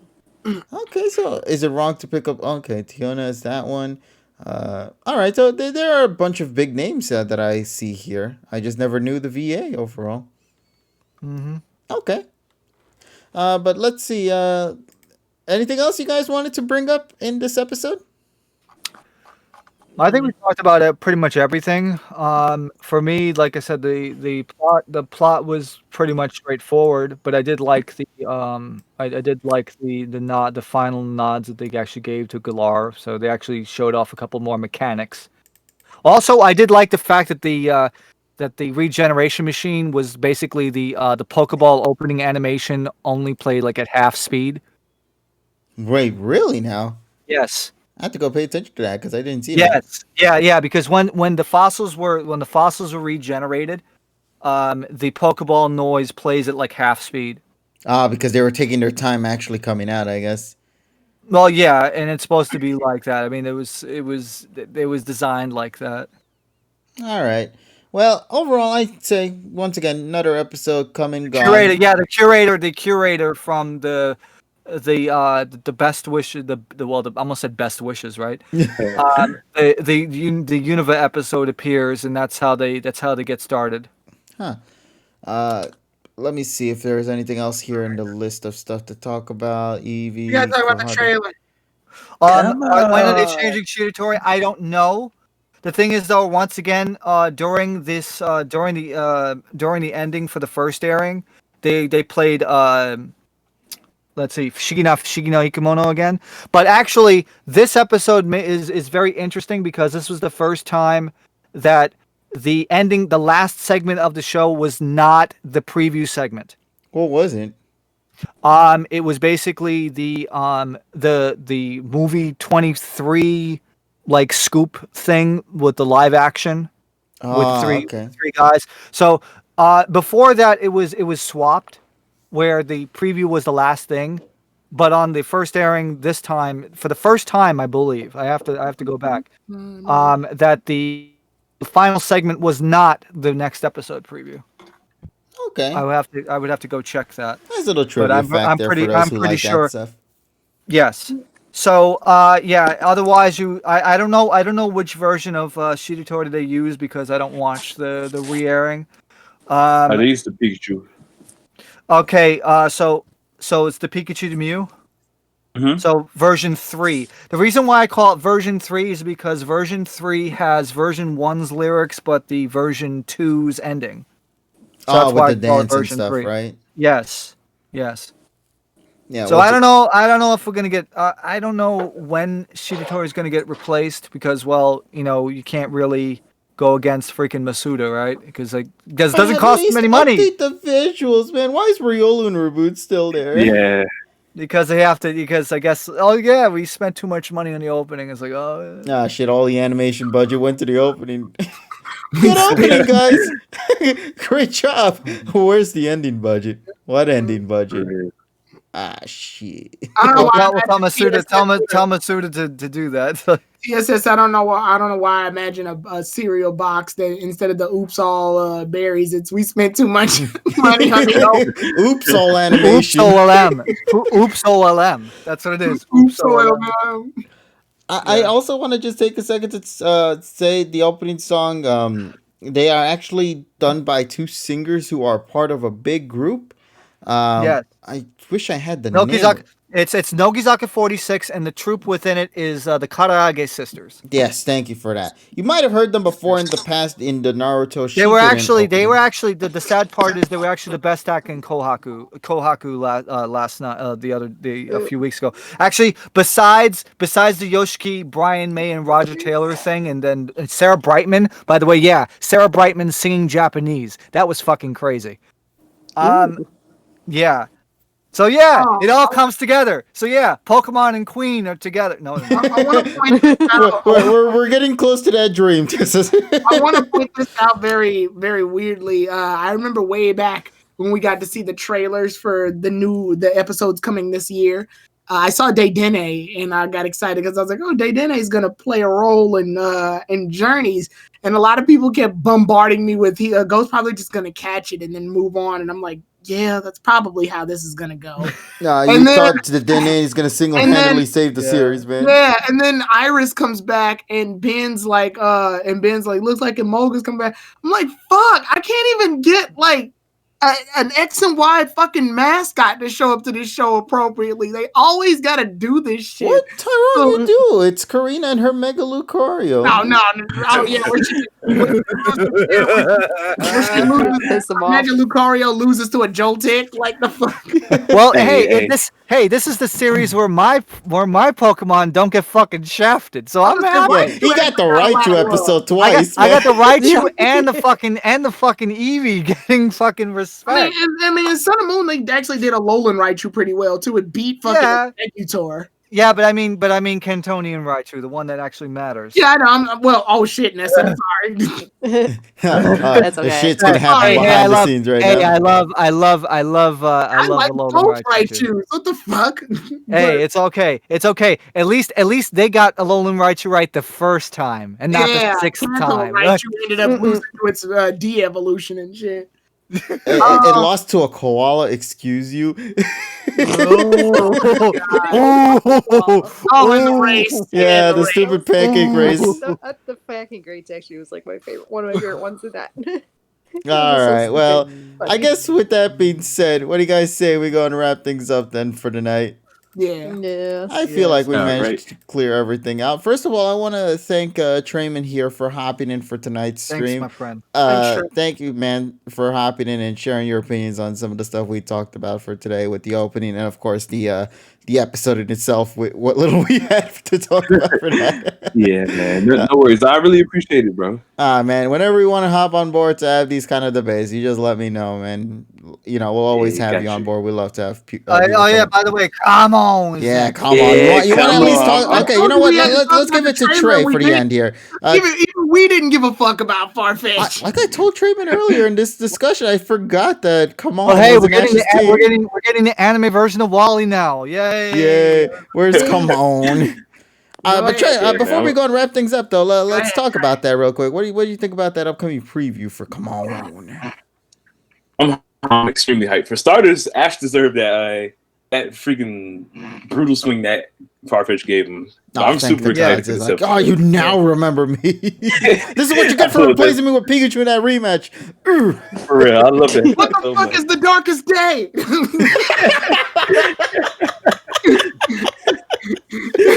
Oh, snap.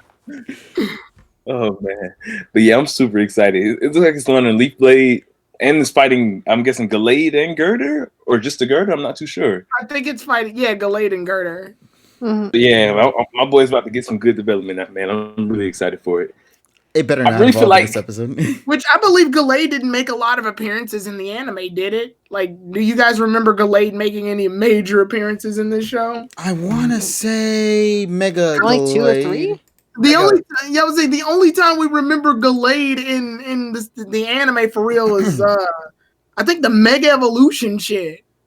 Isn't there a Halucha episode it appeared in too? I think. I think so. Oh yeah, when it Yeah. broke its leg or something. Yeah. yeah. My leg. I don't think. Oh, the Zoe battle. Yeah, that's right. Gallade appeared there. Oh yeah, it was also in the episode with the stupid breaks and stick thing. Mhm. Oh, The twig when it Yeah. snapped in half, Yeah, remember? Which is that because I that like makes why Gallade. wow. I like Gallade, so Yeah. I'm actually really interested to see what like it's gonna do. Actually, yeah, it appeared a lot in X and Y more than any other series, I think.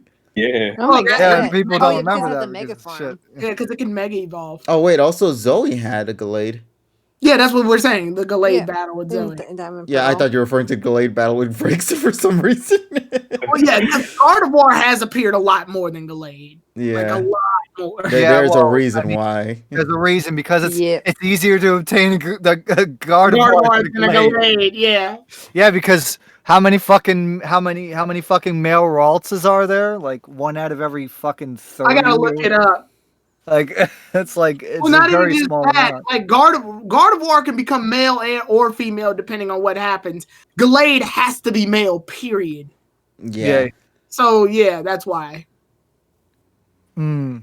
But yeah, so yeah, that'll be interesting to see. Actually, is I think I'll enjoy just Kamon just beating the shit out of Satoshi. That's probably mean, Yeah, Yeah, that, I that's remember probably that. going to be the closest thing I'll see because I remember asking the anime to like show Ash get beaten his ass well, by 50, Evo Brookies. 50-50 now. That wasn't the case in Gen 3. Yeah, so let's see what Farfetch will bring to the table in the next episode. I'm very much excited for it, and I hope it gets to the development it rightfully deserves. And then if this is going to be the start of them incorporating some of the other mons as well, like Gengar, Dragonite, and then of course the newly captured I feel like Dracovish, it's I'll a be slap happy in with the that. face to those two though, because they were caught before Farfetch. No, they had their episodes. I mean, they had fights already.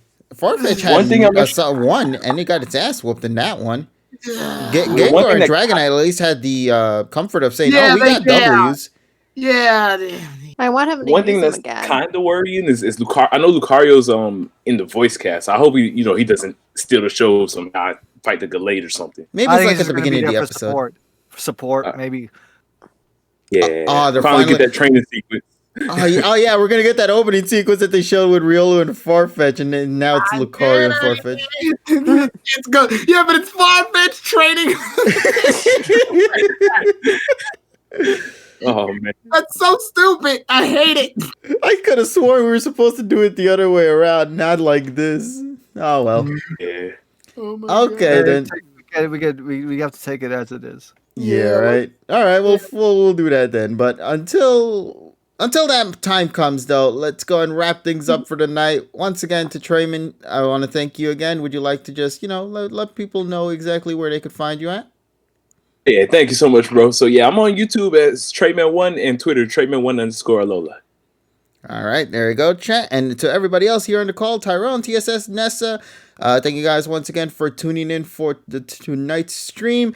We hope you guys in the chat enjoyed. We got like a high amount of viewer counts. Yeah, for we this got one. close. We got close to 8. We got close to 80, 75, 80. We were. Yeah, hovering thank around you guys 70, so much for thank the you. support. And thank you for the raid earlier, and the new followers. Thank you so much. Yeah, you guys are amazing. We're almost at the 800 mark. We're very happy to see this channel growing, especially for the podcast stuff. And we love for you guys to continue to come on a week-by-week basis every Monday nights at 10 p.m. Eastern Standard Time for more of our, weekly shenanigans. If you guys enjoy this stuff, make sure to follow us all as well on our Twitter accounts, which you should find in the friend segment down below for Tyrone, for TSS, for Nessa. Treman already had told you exactly where you could find him at. Make sure to go and check out his content as well if you have yet to do so. I highly recommend it. He was also one of the other members we saw be a part of the anime reviews that Zach as well dropped not too long You did ago. the Alola one, right? Yeah, so Yep. I haven't had a chance to say that, but you did a fantastic job on that one, buddy, Yeah. as well. Oh yeah. Thank you so much. Thank you so much. Yes, appreciated working with you, Trey. It was really a fun time. Man. Yeah, it's always Yeah, great the to see review the came out community great. like this. Exactly. All right. Well, I guess with that said, let's go and call it a night. So, chat, once again, we'll talk with all of you guys later in whatever video we make. Take care, everybody. And as always, make sure to have yourself an awesome day. And TSS, I think there's only one way we can go and wrap things up than with your signature saying, don't you think? Wash your fucking hands. Let's Thank go. you, buddy. let's get the hell out of here now. Uno. La, la, la. Uno. La la la. I'm not saying it. I hate that fucking bitch. Oh no. Oh no.